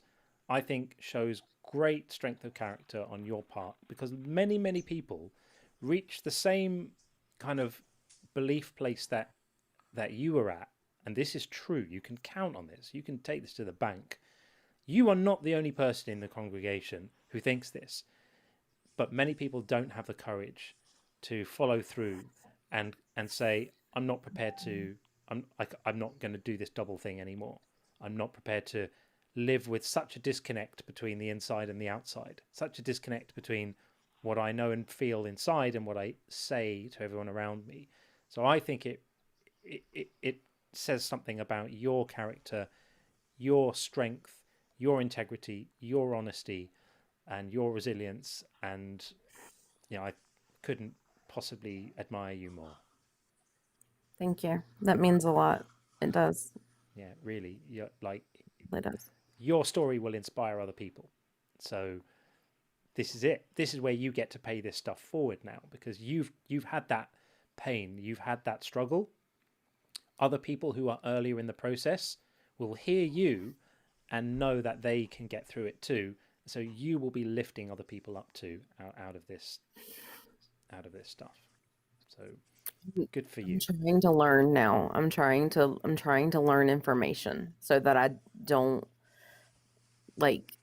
I'm not blind anymore, because I feel like I've spent my whole life blinded by ignorance, and the only thing I ever knew was what they told me. And so I listen to you, I listen to Justin, I listen to Trust But Verify and other people on the apps to learn the truth now, because I didn't learn any truth before. And so I'm trying to learn the truth now, and to learn what everything really says now, and so that I can have real ammunition of what scripture really says and not the lies that I was told.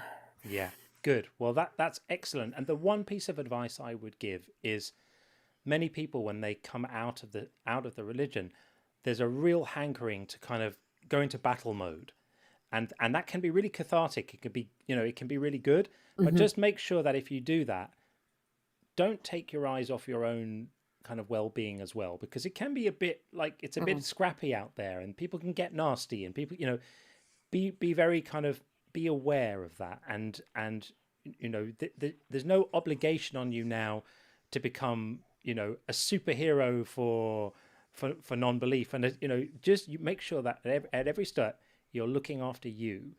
You're doing what you need. You're protecting yourself emotionally and nurturing yourself and being kind to yourself, because that's what you deserve.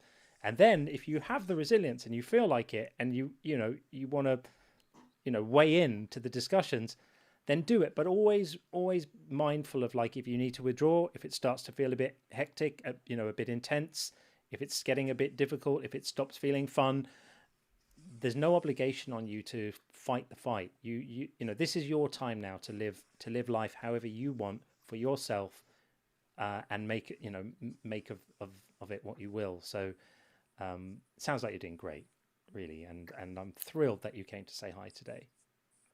That is really good advice, and I really appreciate it. Thank you. Sure. And consider yourself part of the community here.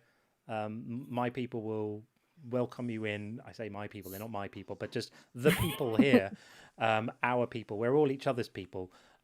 Incredible community of wonderful, warm, supportive people here that you can just chat with, hang out in the lives. See in the comments under the videos, there are hilarious discussions and stuff that take place there. and consider yourself super, super welcome. Sounds great, John. Thank you. All I right. appreciate it. Lots of love. Thanks a lot for coming in. All right. Thank you. Take You care. may have to drop me. I don't think I know how. I gotcha. All the best. Okay, Thanks a thanks. lot. Okay, take care. Bye. Bye. And don't come back. Just kidding. Okay. All right. We have a couple of guests on the YouTube side, but we're just going to deal with the TikTok side a little bit more. So Kyle on the YouTube side, if you can be patient, I promise we'll get to you shortly. And on the YouTube side, we're going to go for Monk Not Monkey. And we do still have Screaming Silence and Baku waiting. Thanks, guys. Appreciate it. We will get you both in, I promise. Just trying to get to new callers first. Welcome in, Monk Not Monkey. How are you? Oh, hello. I'm good. Excellent. How are you? Yeah, we're great, thanks. We haven't spoken Nice. before, but you're very welcome. Yeah, I spoke to you time ago, but yeah, sorry. Then forgive me for I thought I would have remembered that No, name. no worries, But you got a lot of guests. Cool. was it the same username? Yeah. Okay. Well, that's my failing memory. My bad. I'm so sorry. Forgive my rudeness. Well, welcome back, and you might have to refresh my memory because I don't remember what our conversation was about last time. Oh no, it was like months ago. It was about the you had a different prompt. It was like a believing something. Yeah, my prompt was about choosing belief. Yeah. Yeah. But yeah, in terms of God, God isn't hiding, because I'm not giving you evidence right now, but what I want to say is, the smartest man in the last century was Einstein, right? And he used to believe in a deist. He was a deist, so he used to believe in a non-personal God. So let's just say that's true, The because I smartest can get into man nuance. alive. Sorry. Sorry? Yeah. So Monk. So you understand that most of the world, depending on which God you believe in, but most of the world either believes in no God or the wrong God, correct? Like that's just a fact of reality. Yeah. Okay. If God is unperceptible to those people, by definition. Wait. Let me just make my point about Einstein. So Okay. Einstein, yeah. So Einstein, he was a like a theoretical physicist, right? So Yep. theoretically, he should be the most atheist person if he's the one that takes purely evidence-based and non-faith-based responses. He's basing all his faith of data rather than Einstein even believed in at one Spinoza's point. God. Go ahead. Sorry. Yeah, even at one point, he theorized that the universe was actually expanding, but because he thought that was so crazy to him, he was like, if that's true, then the universe has to be like controlled in some sense. So he actually came up with a universal constant. He came up with something constant. I forgot what the constant was called. Just to counteract the theory. And then years later, somebody else actually figured out that the universe was expanding, and then he called that his biggest mistake. Monk, we're not really addressing the point. So even if I grant Einstein believed in God, which I don't, but let's just for the sake of argument grant that I do, that means he was not hiding from Einstein. Okay, so what I brought up before is you conceded that most of the world either believes in the wrong God or gods or no gods at all. If God is unperceptible to those people and he's all powerful, by definition, he's hiding from those people, which consists of most of the world. Well, I think of it in two ways. So you either look at the universe enough to find God, or God finds you in ways, in more emotional ways, such as your life story or events in your life that happen, and that makes you find God. So if you still haven't found God through those ways, then that's you actively blocking the concept of God. That's a crazy claim. Yeah, that is a wild claim. So most of the world is actively blocking the correct God. Just that we're all like willfully trying to block God. Is that your claim? There's not many atheists in the world. There's Well, there's agnostics, but the people that believe in the wrong God. So, like for example, which God do you believe in, real quick? I believe in the Islamic God, so Allah. Okay, so the Islamic God. Okay, so the people who, by and large, in what do you call it, in India, who are just born and raised into Hinduism, and of course they're smart people. They know about Islam. They may have been evangelized to by somebody trying to convert them, what have you. But it's not that they were born and raised into Hinduism and thus are convinced by Hinduism. They're actively blocking God. That's your take. That's your take on it. No. See, that's where it's I guess I think you're a little bit. You didn't understand what I said. So people have to first find God, and then they actively block the real concept of God. So for those people in India, they haven't actually found God yet. They've found the false gods or the multiple gods that they believe in, for But example. dude, every religion says that about every other religion. Come on, you're not making this argument with a straight face, surely. Yeah, but Every religion monotheism says is. that they have the right one. They've got the right God. They've got the right interpretation of what that God wants. They've got the right sub kind of like category of the interpretation of what that God wants. Their particular doctrinal interpretation of the writings of what that God wants is the right one. Everyone else is wrong, and only they have it right. This never makes me. I mean, I will never stop laughing at how crazy this is. Yeah, that everyone thinks that it's the height of hubris, right? Every religion thinks every other religion isn't the right one. Yeah, I understand your point, but monotheism is the only correct belief system, because Well, if you're a Trinitarian or if you're believe in multiple gods, then your concept of God is already false. So well, there Dude, can according only to be one you, true but I mean, concept of God. we had No, a according to pagan on logic. earlier who would say that your idea is false. No, according to logic, it's not. I'm not using faith-based claims in any way. That's why I started off with Einstein, Yeah, because Einstein didn't use any first of faith-based all, things. Einstein also said he also said there's a wonderful quote from Einstein, which was I just need to find it because I've got it written down here. The word God is for me nothing more than the expression of human weaknesses, is what Einstein had to say about God. Yeah, So but belief systems change throughout your life. right, okay, that's fine. But the point is, Einstein could have been the most devoted theist in the world. It wouldn't have made any difference to any of this. The point is Oh shit. that every religious person, every person with a religious belief, definitionally thinks that their belief is correct, and the belief of everyone else is not correct, and is not supported by evidence, and is not supported by reason. Because if it was, they wouldn't believe theirs, right? So you're kind of obligated to think that about everybody else's views. Whereas where Sean and I stand is a kind of a slightly different position, where we're not claiming to know what's true. We're just claiming at this point not to have been persuaded by any of the stories we've heard. That to me seems like a more measured position. And that's why I say God is hiding, because if God wants us to be convinced about his or her existence, then he or she would know what to do about that, and so far hasn't done it. And for you to say, well, they have, you're just blocked to it, is making God seem very weak and unsuccessful in the persuasion stakes. And if I invented a God, if I believed in a God, my God would be much more powerful than that and would be able to persuade people before the morning coffee of their own existence. he left. He's gone. Okay, he had to run. Fair enough. I don't think that was a persuasive argument at all.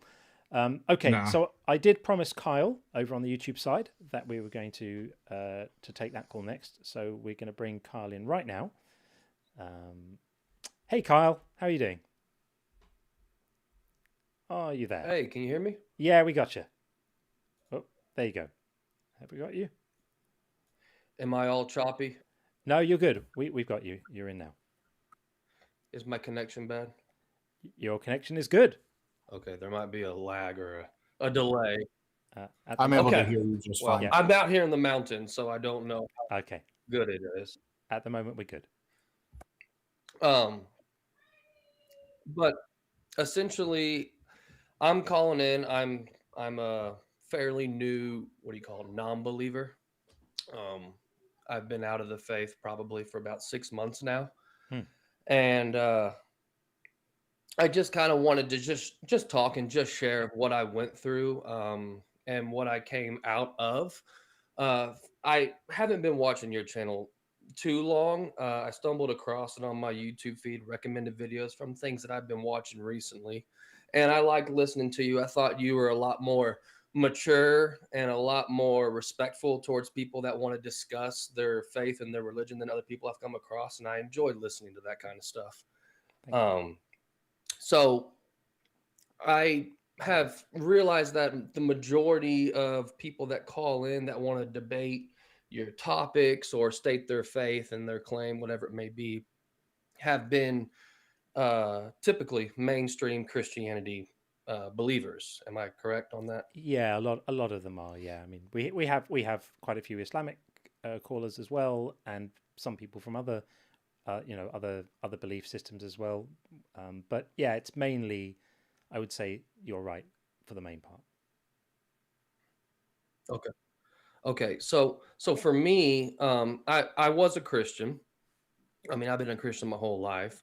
I wasn't raised in the church or nothing like that, but I was raised believing that Jesus was God and all that good stuff. And I got baptized about 20 years ago in that faith. Didn't really change a whole lot after that. But when my faith started to get serious, that's when I picked up the Bible and started to actually read it and see what was in the book. Um, and it wasn't long after about a year into reading the Bible and searching for truth and more clear understanding myself that I drifted away from Christianity and I became essentially what you would know as a part of the Torah community or Torah observant or Hebrew roots. I don't know if you've ever heard of those people. I'm I not. have not. I'm not sure if I have. So you're saying a Are you? focus on the Torah? Yes. So there is a large community growing. I would like to say worldwide, but the heaviest part of it's here in I'm in America in the U.S. and what this is it's essentially Christianity. You read the Bible, you believe in the Bible, you believe in Jesus as your Messiah, but what's different about it is these people also observe the law of Moses and believe that the law was never done away with. Which it wasn't. And they heavily focus on. Go ahead. Yeah, I was just agreeing with you in a way because this Christian idea that the Mosaic laws were done away with is an idea from Paul, but not Jesus. It always makes me laugh that people choose to ignore what Jesus said in Matthew 5:17 and rather go with Paul in Ephesians, who wants to get rid of all the obligations, all the things that you must do and the things that you mustn't do. That's all a bit hard to manage. So he's the one saying, let's forget about all of that and just keep the 10 commandments. I like those. But Jesus never said that. That's not what Jesus ever said. Exactly. And so that's kind of where the focus begins with this understanding and this walk, this belief system. It's almost like a whole nother religion, but it's like it's like the brother of Christianity. So you're technically a Christian, but you're not a Christian in the sense of Christianity. It's religion. Like when you're in this movement, you don't do Christmas, you don't do Easter, you don't obviously don't do Halloween, and because they're pagan, there's a heavy focus on paganism in this movement, and so everything is bad, everything is pagan. Whatever doesn't agree with the Bible is bad, evil, and pagan. And so it's basically if it's in the Bible, I'm doing it. If it's not, I'm not doing it kind of way of life. So you got to eat the right foods. You go back to the Levitical laws of, Leviticus 11 and all the Mm-hmm. clean and unclean animals. Mm-hmm. You observe all the feast days. There's about 7 of them. You got the Passover, you got the Feast of Tabernacles, trumpets, atonement, all these things. And people have their own calendars. And there's a big feud within the community, obviously, about calendars. But it's a whole nother way of looking at things. And everything is all there's. So when I got into it, I started learning a lot about paganism. And I started learning a lot about the Hebrew language, Old Testament. And I even downloaded Bible apps or Hebrew apps, and I would take courses and stuff like that. I didn't call God God. I called him Elohim, which is Elohim, in the yeah. Hebrew. Yeah. Called him by his name, and there's a debate about the name. Obviously, everyone wants to say it's Yahweh or Jehovah or Jehovah or Yahuwah or all these different Yeah. names, all these different Yeah. Yahs, and It's never and like then Stephen, Jesus is it? got turned into Yeshua. Or Yeah. Yeah.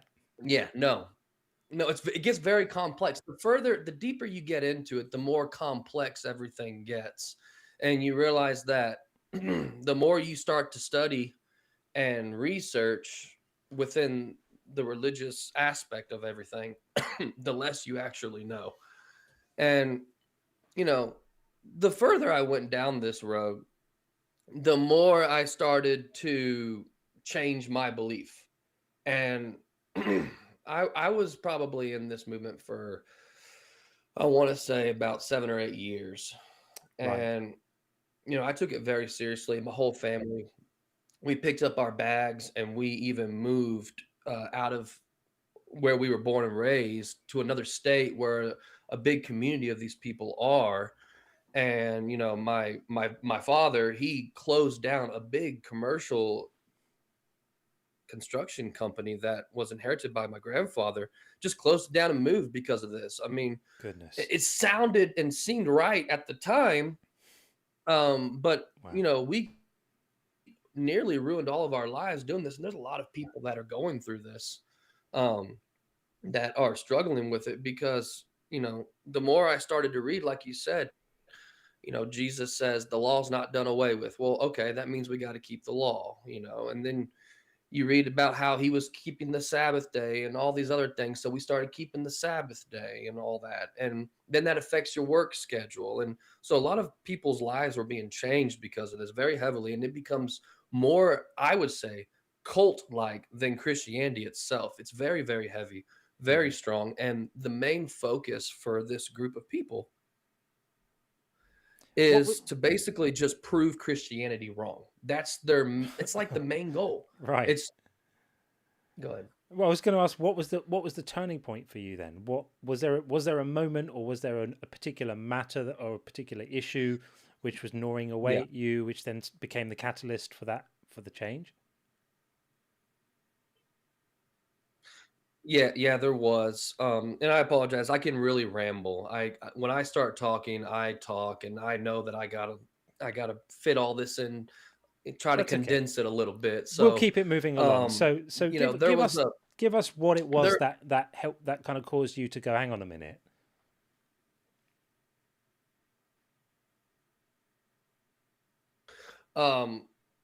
So when I started thinking I'm thinking heavily Old Testament ways.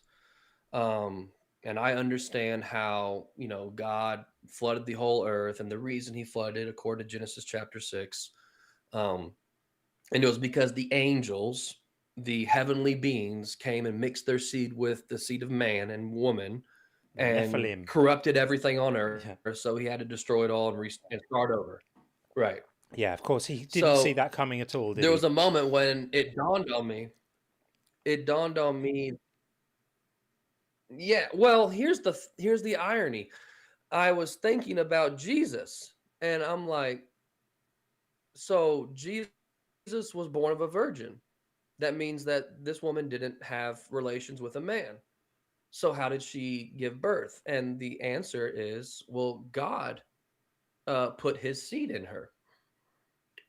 And so he was half God, half man, fully God, fully man, however you want to look at it. And I'm like, isn't that exactly what he flooded the entire earth for? Because the angels did that. And now he's doing it himself.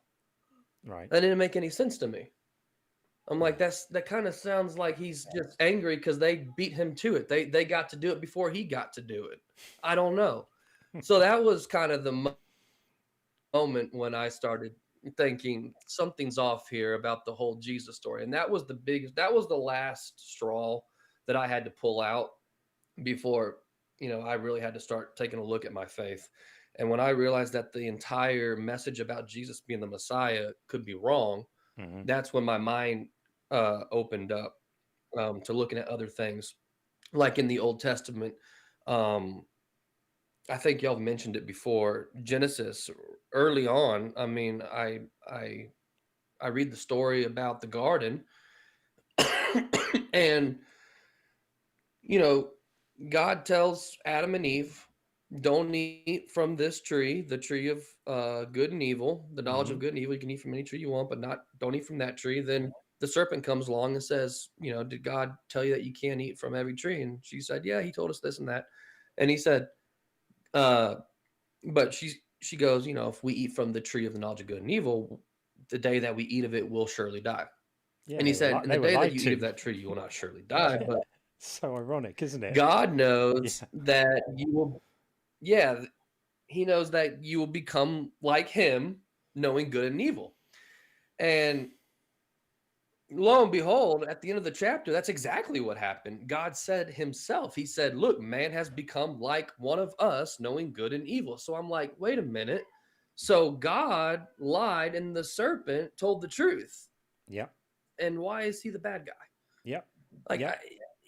it's light bulbs just started going off in my mind Yep. about And everything. another one that you And may or may it not have became a real considered issue for me. is prior to eating the fruit of the tree of knowledge of good and evil, they would not have had any way of knowing that disobeying God was evil or bad or wrong, because they didn't have that knowledge yet.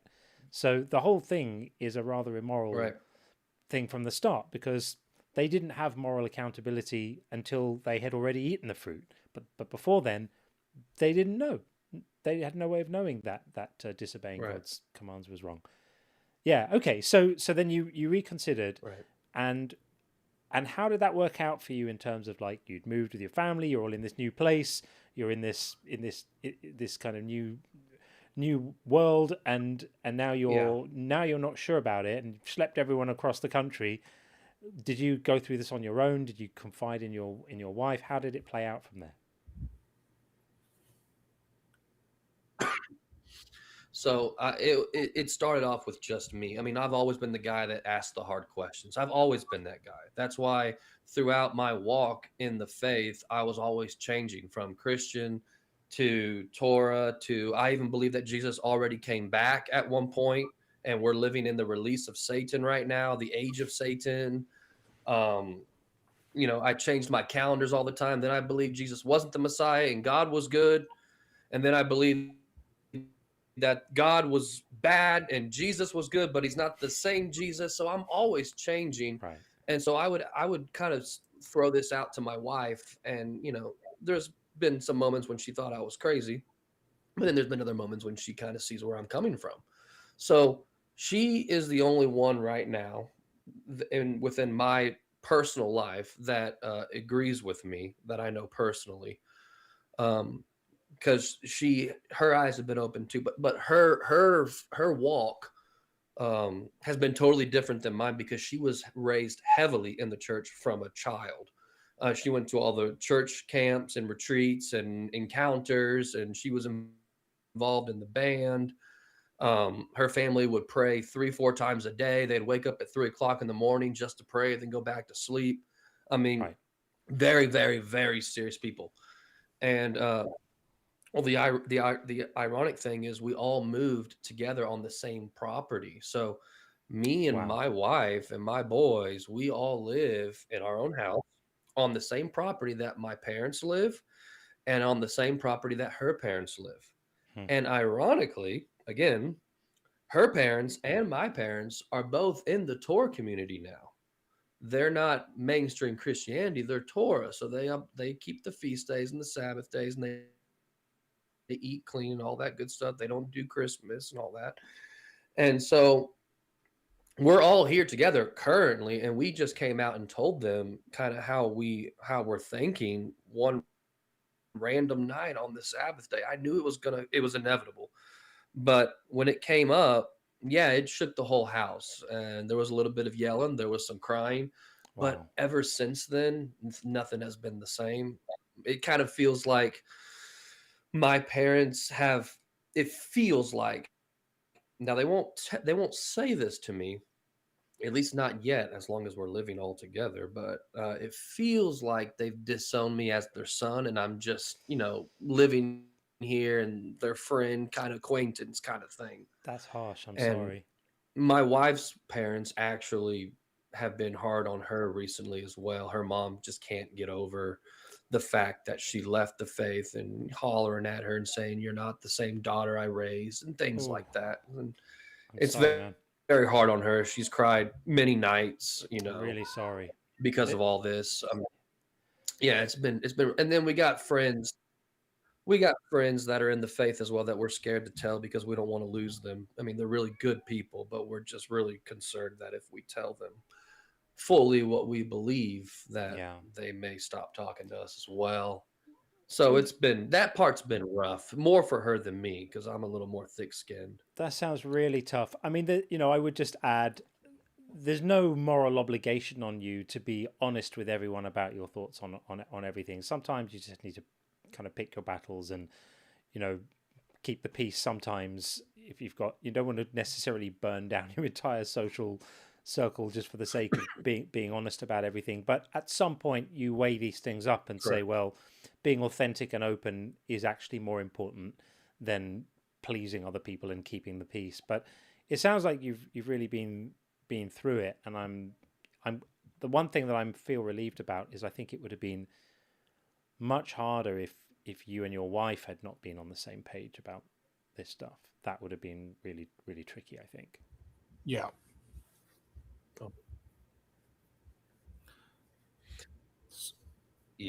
Yeah, it would have, and we had our moments where we didn't necessarily agree with everything, but um thankfully, she's right here by my side. I've been, and I tell her I don't want to make you believe anything. I'm like, I don't want to convince her what I believe just because that's what I believe. I mean, I did that my entire walk with the Torah community, and I could Yeah, tell that she was going through the motions, but she didn't really believe it. And there's a lot of people, whether they want to admit it or not, within religion that do it not knowing if they really believe it, but they yeah, want to believe in something. And 100%. it's not until those moments happen yeah, where you start to, you know, kind of ask the hard questions, and that's what I did when I came out of the faith. Is I started to realize the Bible. The first thing I did was I realized the Bible was, for the most part, bogus. It was made up. It's full of contradictions, full of hate and evil. yeah, I saw everything in a different light, and I didn't think, I still believed in God. I did not think that God could be this evil. So I called him the Father. And so what I started to do was I would pray to the Father, and I would tell him that I want a real divine relationship with you. I don't want it with the book no more. I don't want it with the YouTube videos. I don't want it with my communities. I want it with you. So I would pray to him, and I would say, I don't trust what I'm reading. I don't think this is you. I'm going to be this way or that way, and I'm going to start doing things a little differently. If I'm yeah, wrong, please show me. And I would pray. I would pray specifically for him to curse me if I'm wrong. I would tell him, if yeah, I'm wrong, do not hesitate to curse me down to the ground. I yeah, would rather you do that to me yeah, than for me to walk blind my entire life, not knowing that what I'm doing is wrong, and you're yeah, just ignoring me. And then I die one day and face you, and all of a sudden, I don't know you, yeah. depart from me, and I'm thrown into this lake of fire. This I is said, I a don't very want that. common I kind of love you way too much. So I negotiation would. phase. This is a very common Yeah. negotiation phase that you often get as you're I was just, transitioning from dogmatic adherence to not. yep, You I had went something through like the that, Sean, same didn't you? thing. Yeah, Yeah, I went through the same exact thing. Only difference that Kyle, I didn't invite him to curse me to the ground, just in case he's actually real. Yeah, I went through that, and we've talked to many of our community members went did the same exact thing, prayed, and you'll hear from other Christians, well, you just have to pray about it, and it's like if you had any idea. I wish more Christians honestly would hang out in communities like this and hear all of the stories. Um, Hopefully, it would mitigate all those talks Yeah. of if you just need to Yeah. you didn't pray hard enough, you need to humble your Mm. heart. Like it's I feel like it would be impossible hearing so many of the stories, some of them heart-wrenching, and be able to still maintain that narrative that they get from Romans 1 and various places in the Bible. Yeah. Yeah, for sure. Yeah, well, Carl, I mean, we're gonna I move it on, buddy, because we just need to keep things moving. But I want you to know that the reason channels like this exist is to just help people who have been through this process feel better about it and feel validated and legitimized, and this is what it's for. And I hope that you find it useful and helpful. Yeah, I do. I appreciate it. It's very refreshing. Good. And feel free to come back and let us know how you're doing, and we're all rooting for you. It sounds like you're on the right track. I'm really sorry about the kind of family dynamics there. It actually makes me really angry, because it's like families pulled apart over nothing. Like I mean, it isn't nothing. It's obviously everything to the people, but it's it's not a reason. It's not a good enough reason for family relationships to break down. If you think about arguing about imaginary friends, it's awful. This is really, it makes me so sad to hear it. But I really hope that Yeah. things are okay for you, and that you and your wife weather the storm together, and maybe there'll be some level of acceptance from your parents and from her parents at some point, where at least you can find a kind of easier peace in it, and it just becomes a difference of opinion rather than feeling so existential. Right. I hope so. Yeah. Well, we're here if you need us, man. Lag and all. All right. Well, I appreciate y'all. Thank y'all. Sure. All right, man. Take it easy, Carl. Thanks a lot. Take care. Okay.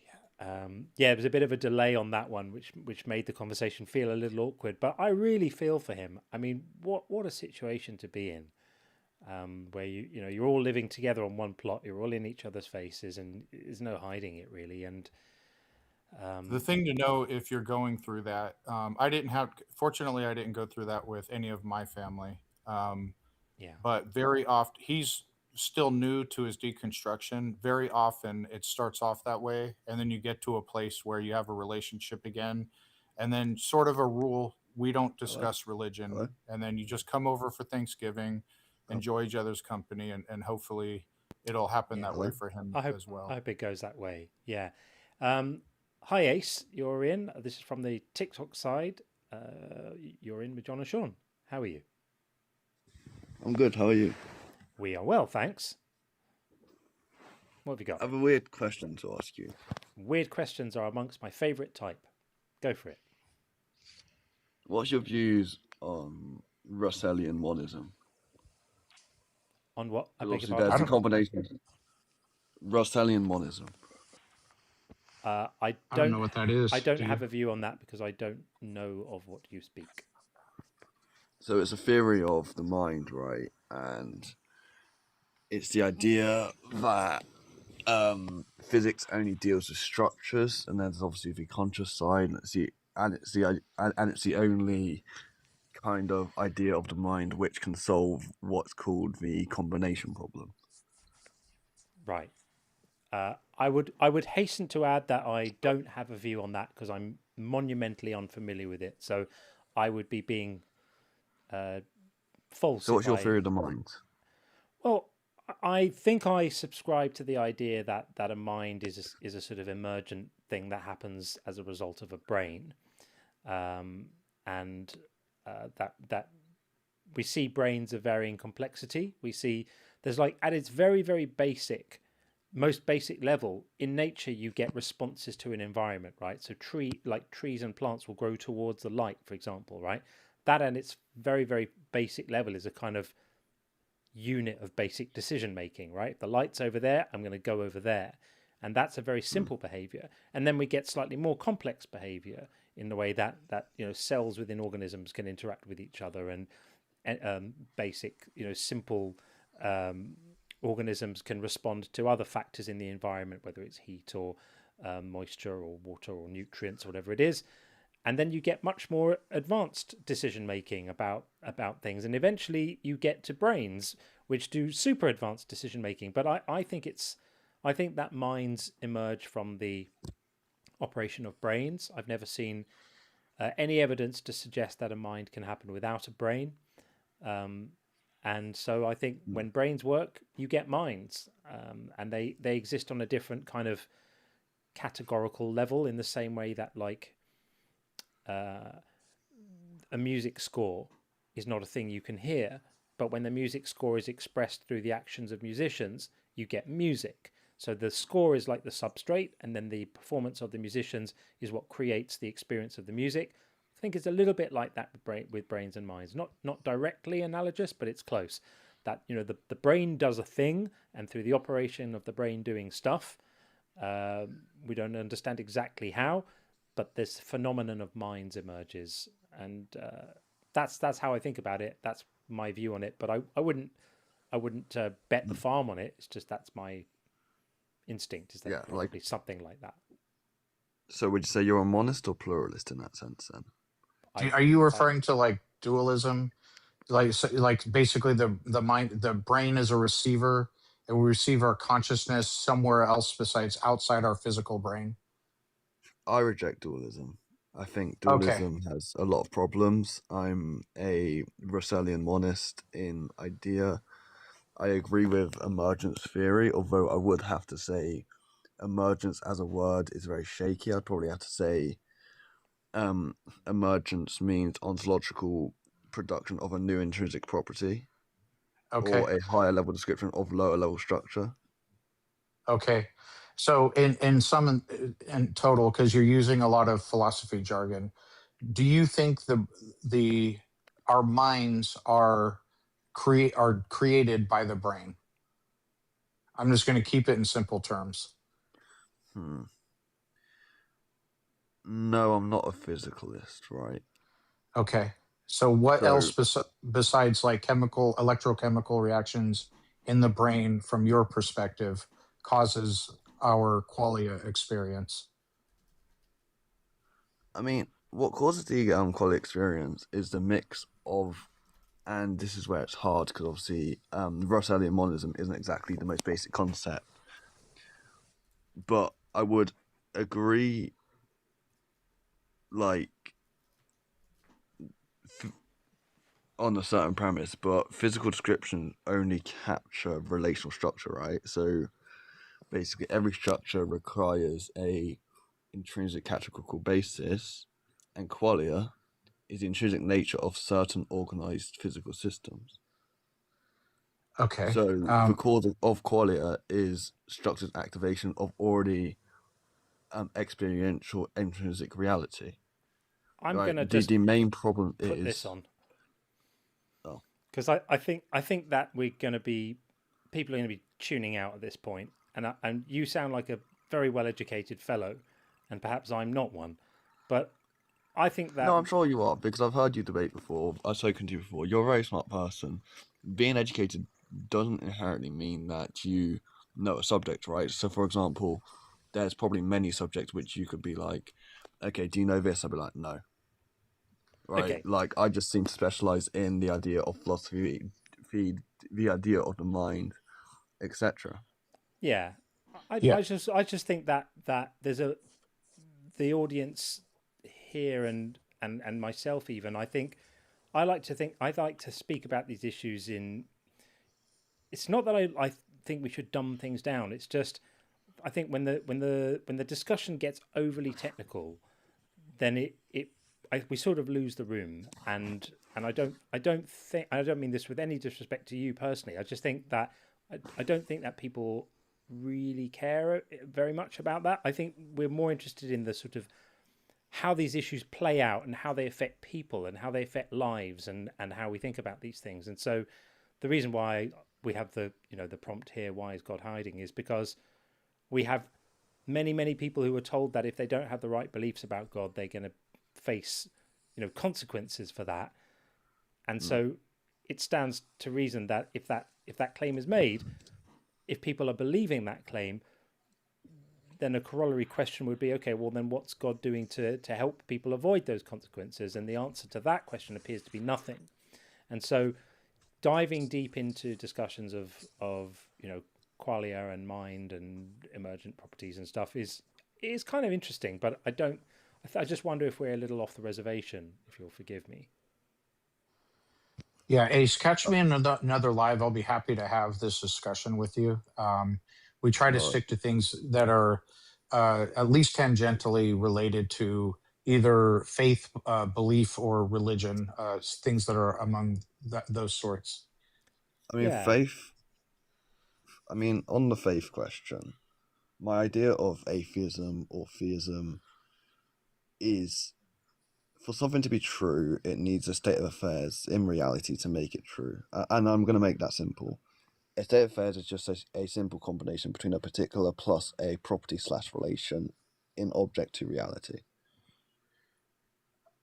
And I would say for something to be true, it just needs to be an actual fact of reality, like whether we can know about it or can justify a belief in it or even conceive of it at all is like irrelevant. So basic correspondence theory. Yes, yeah, like to keep things simple. But do you have any thoughts as it pertains to like God belief? Like, do you believe in a God or a higher power of sorts? I believe in the idea of the universe as a brain.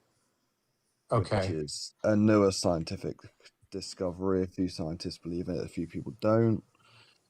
Are you kind of alluding to like Spinoza's God or like a universal Not consciousness? Spinoza. I'd probably have to say through the idea of Russellian monism, a universal consciousness. Okay, I got you. Which is, I don't agree with Spinoza. I would agree. I only really agree with obviously Russellian, who created Russellian monism. Because it's the only one that explains the combination problem. The combination problem, explained simply, is the idea that basically how proto-particles connect to make a bigger particle. Like the combination, like if fundamental reality contains many micro-subjects, how do they combine into a single unified macro-subject like a human mind? I think Russellian monism is the only true thing with an answer to that. Fair enough. Yeah, I got you, but we appreciate you sharing your thoughts with us. And thank you very much. But the final thing, not to promote my page, but if you two, like Sean and John, want to look at some of my, I think the four most recent posts, I have a few defenses of a few of my beliefs.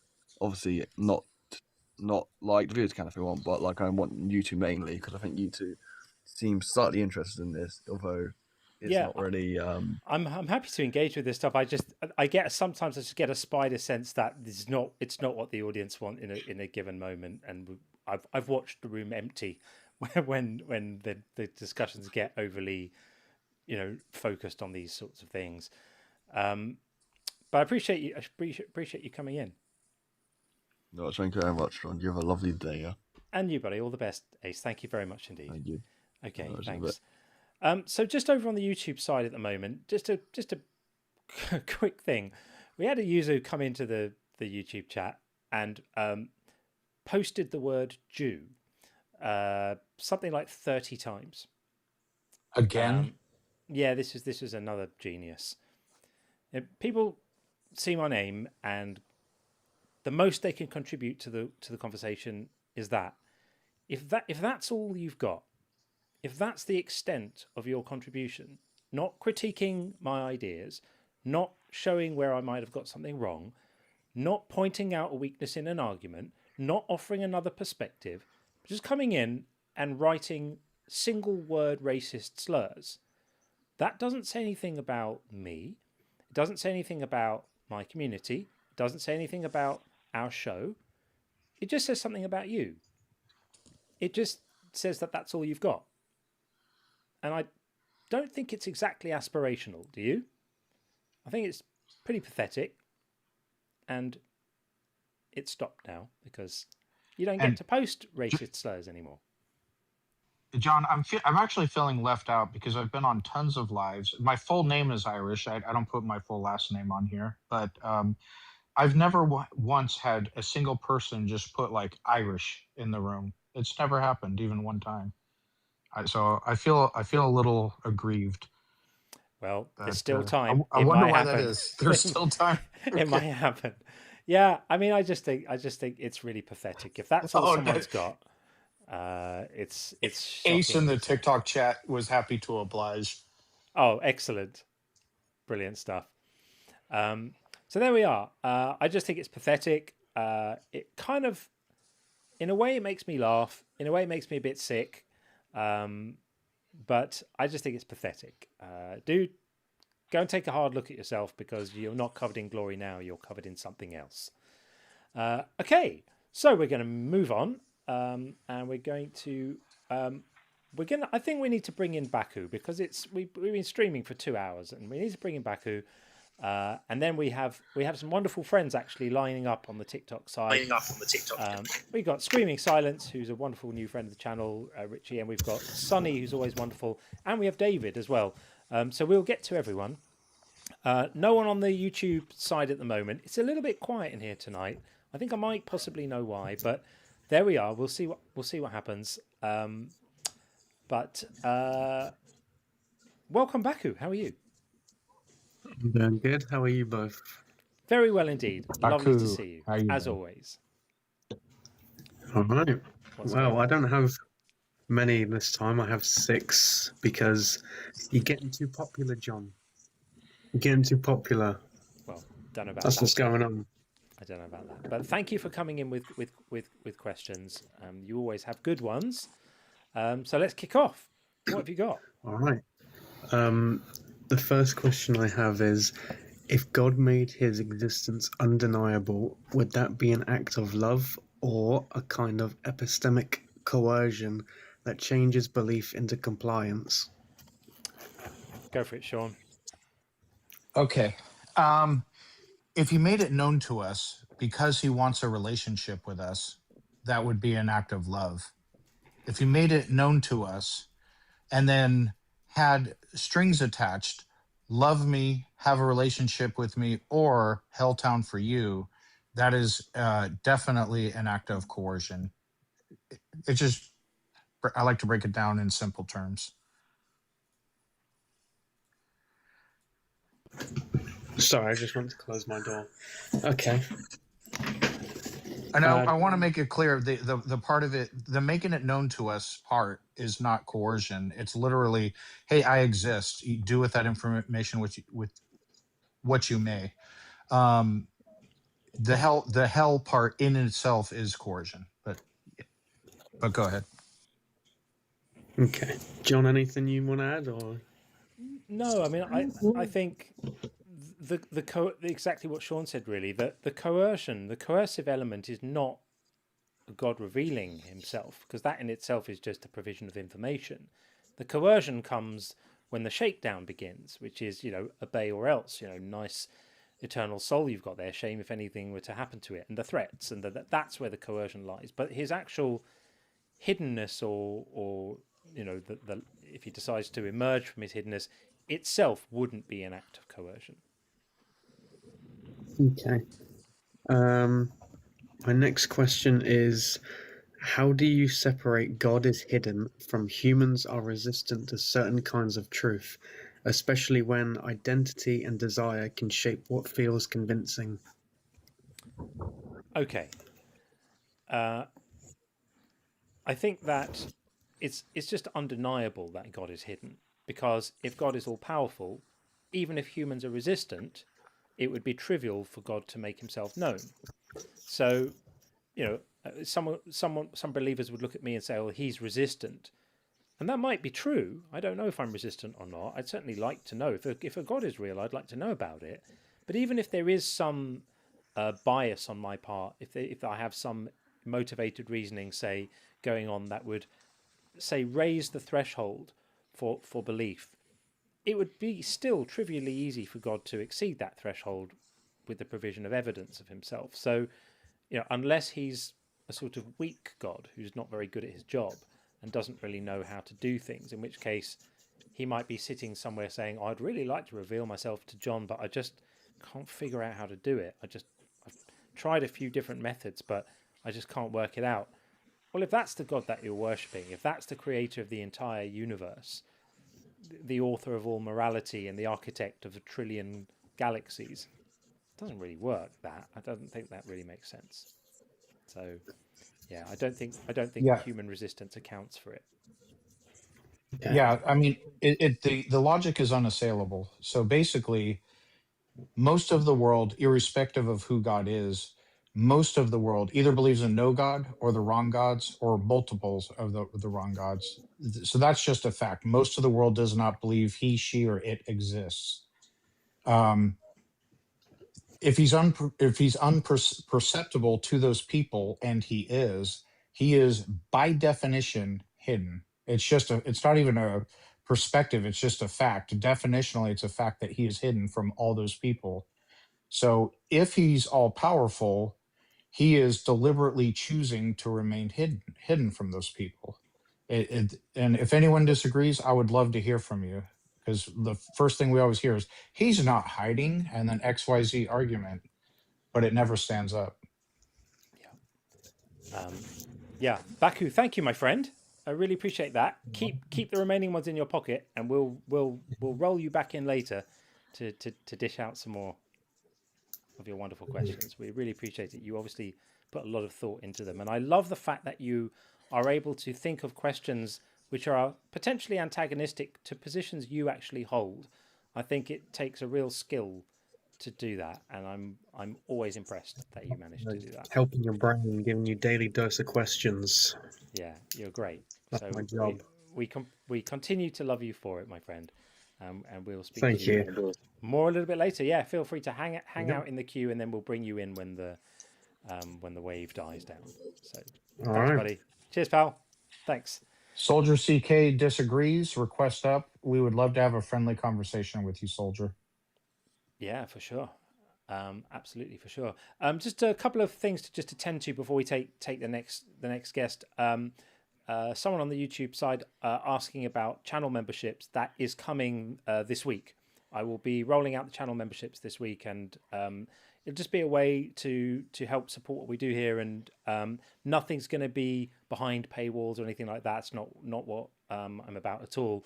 But it will be a way to get more deeply involved and stuff. So I'm just trying to put that together in a way that makes sense and is kind of aligned with my own values and stuff. But that should be coming this week. So thank you for asking about it.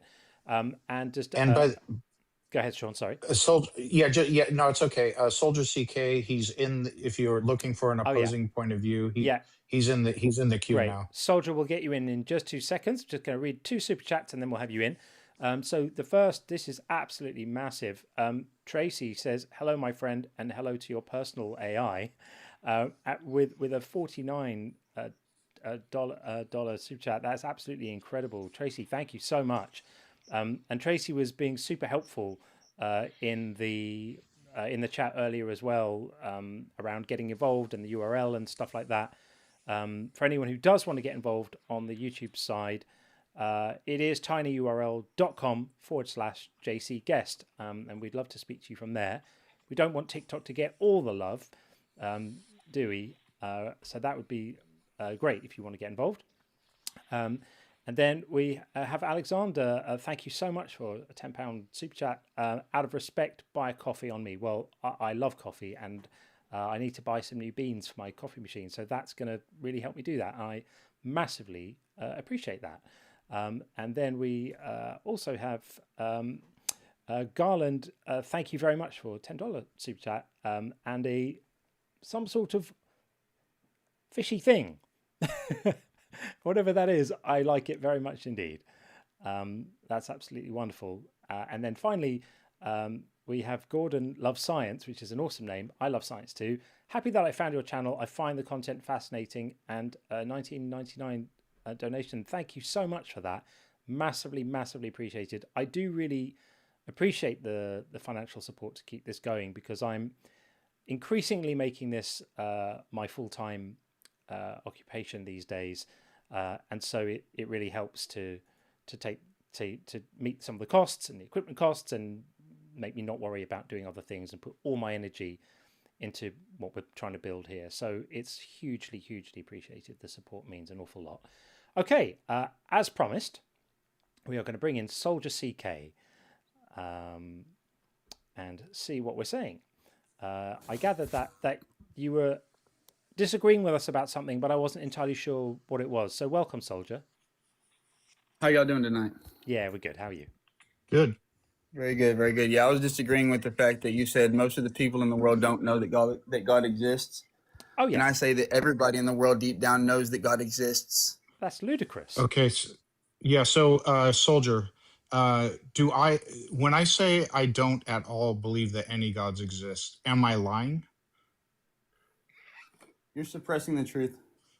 Okay. How does that work? So here's the thing. Belief is a mind state, right?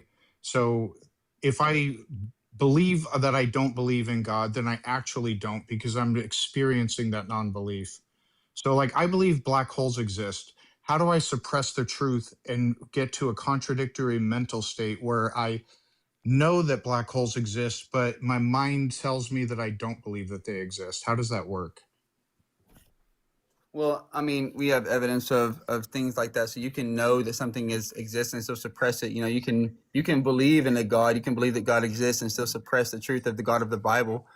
You can have the knowledge of the creation of the universe and the fine tuning of it and all these different arguments and have some sort of contentions against them. But in all reality, deep down, we know that these are the truths of the world, and we know that. I just have to stop us. We've hit the fine-tuned universe on our Believer Bingo card. So you are the first guest who's hit one of the Believer Bingo things. You're now playing for a barbecue set. So I just want to let you know that. Congratulations. Isn't there a suppressing the truth on there as well? Not today. So the Believer Bingo alternates with lots of different claims that we regularly hear here. Oh, I see. Okay. So all right, yeah, gotcha. we have a few, but yeah, we've got fine-tuned universe is our first Believer Bingo hit of the night. So we're very happy about that. Thank you very much for that. And now we can continue. Yeah. So, Soldier, so do you accept that some things may be convincing to some people and not others? Or if it's convincing to you, does that mean it's necessarily convincing to somebody else? I think that That's a yes or no. I'm not sure. I mean, it depends on what we're talking about. Well, I'm just talking. Just you can say it's not convincing, but the evidence is plain to see. What I'm getting at is like, so a thing might be good evidence to you from your perspective, but it's not convincing to somebody else. Yeah. I mean, that's the normal state of affairs, is it not? I mean, it depends on what we're talking about. So there are things that you think if are convincing to you, they're necessarily convincing to someone else. Because, for example, fine tuning, I can articulate why I don't find it convincing. But what you're saying is I do find it convincing, but that's, again, a brain state. And since I have access to my own mind, I know for a fact that I don't find the fine tuning argument convincing. Do you not accept that? No, I wouldn't say that. It's not that you don't find it convincing. It's that that you know what. Okay. So if I know that, then I would know I'm lying. So I'm not suppressing the truth and unrighteousness. What you're saying is you've ascertained the contents of my mind are such that there's convincing. I know there's convincing evidence that there's a God, and I'm just lying about it. Is that what you're saying? Yeah, you're suppressing the truth. Yes. It's a crazy claim, but dude, What if somebody said to you, you're suppressing the truth about their religious claims? What if I said to you, I believe in Puff the Magic Dragon. Puff the Magic Dragon is the originator of all that exists, and you know it too, but you're just suppressing the truth, and I get to say that because reasons. That's essentially what you're doing. No, we have evidence to back up the claims of the Bible. You're just making claims about. I have evidence to back up the claims of Puff the Magic Dragon. Right, he's got really scaly scales, and they're really scaly and slippery in the sun, and his fire's really hot, and that's what suns are made of. And if you look at the sun, it's obvious that Puff the Magic Dragon made it with his fiery breath. You're just suppressing the truth. That is essentially what you're doing with your argument. It's the height of hubris to tell people that if they don't believe your personal religious views, that you are entitled to declare that they are suppressing them and they know them really. That is so ludicrous. The other thing that I could say is I could say that deep down, you don't believe in a God. You know full well that there's no God. You're just pretending to believe, and I know this for exactly the same reason that you claim to know that there is a God. Like if that's the sort of playing field of argument that you want to play on, then the rules have to go both ways. You don't only shoot them outwards, then you have to take them inwards too, if that's where you want to go. I mean, it's not a claim I would ever make, because I would never disrespect another person's intellect and integrity by informing them that the things they believe aren't actually what they believe. That's a crazy position to take. Are you doing that with a straight face? I say there's an underlying cause. I say there's an underlying reason why y'all say and do the things that you may say or do. I'm not saying, I mean, you understand that it's disingenuous to compare the God of the Bible to some imaginary monster. You know what I'm saying? We're talking about actual historical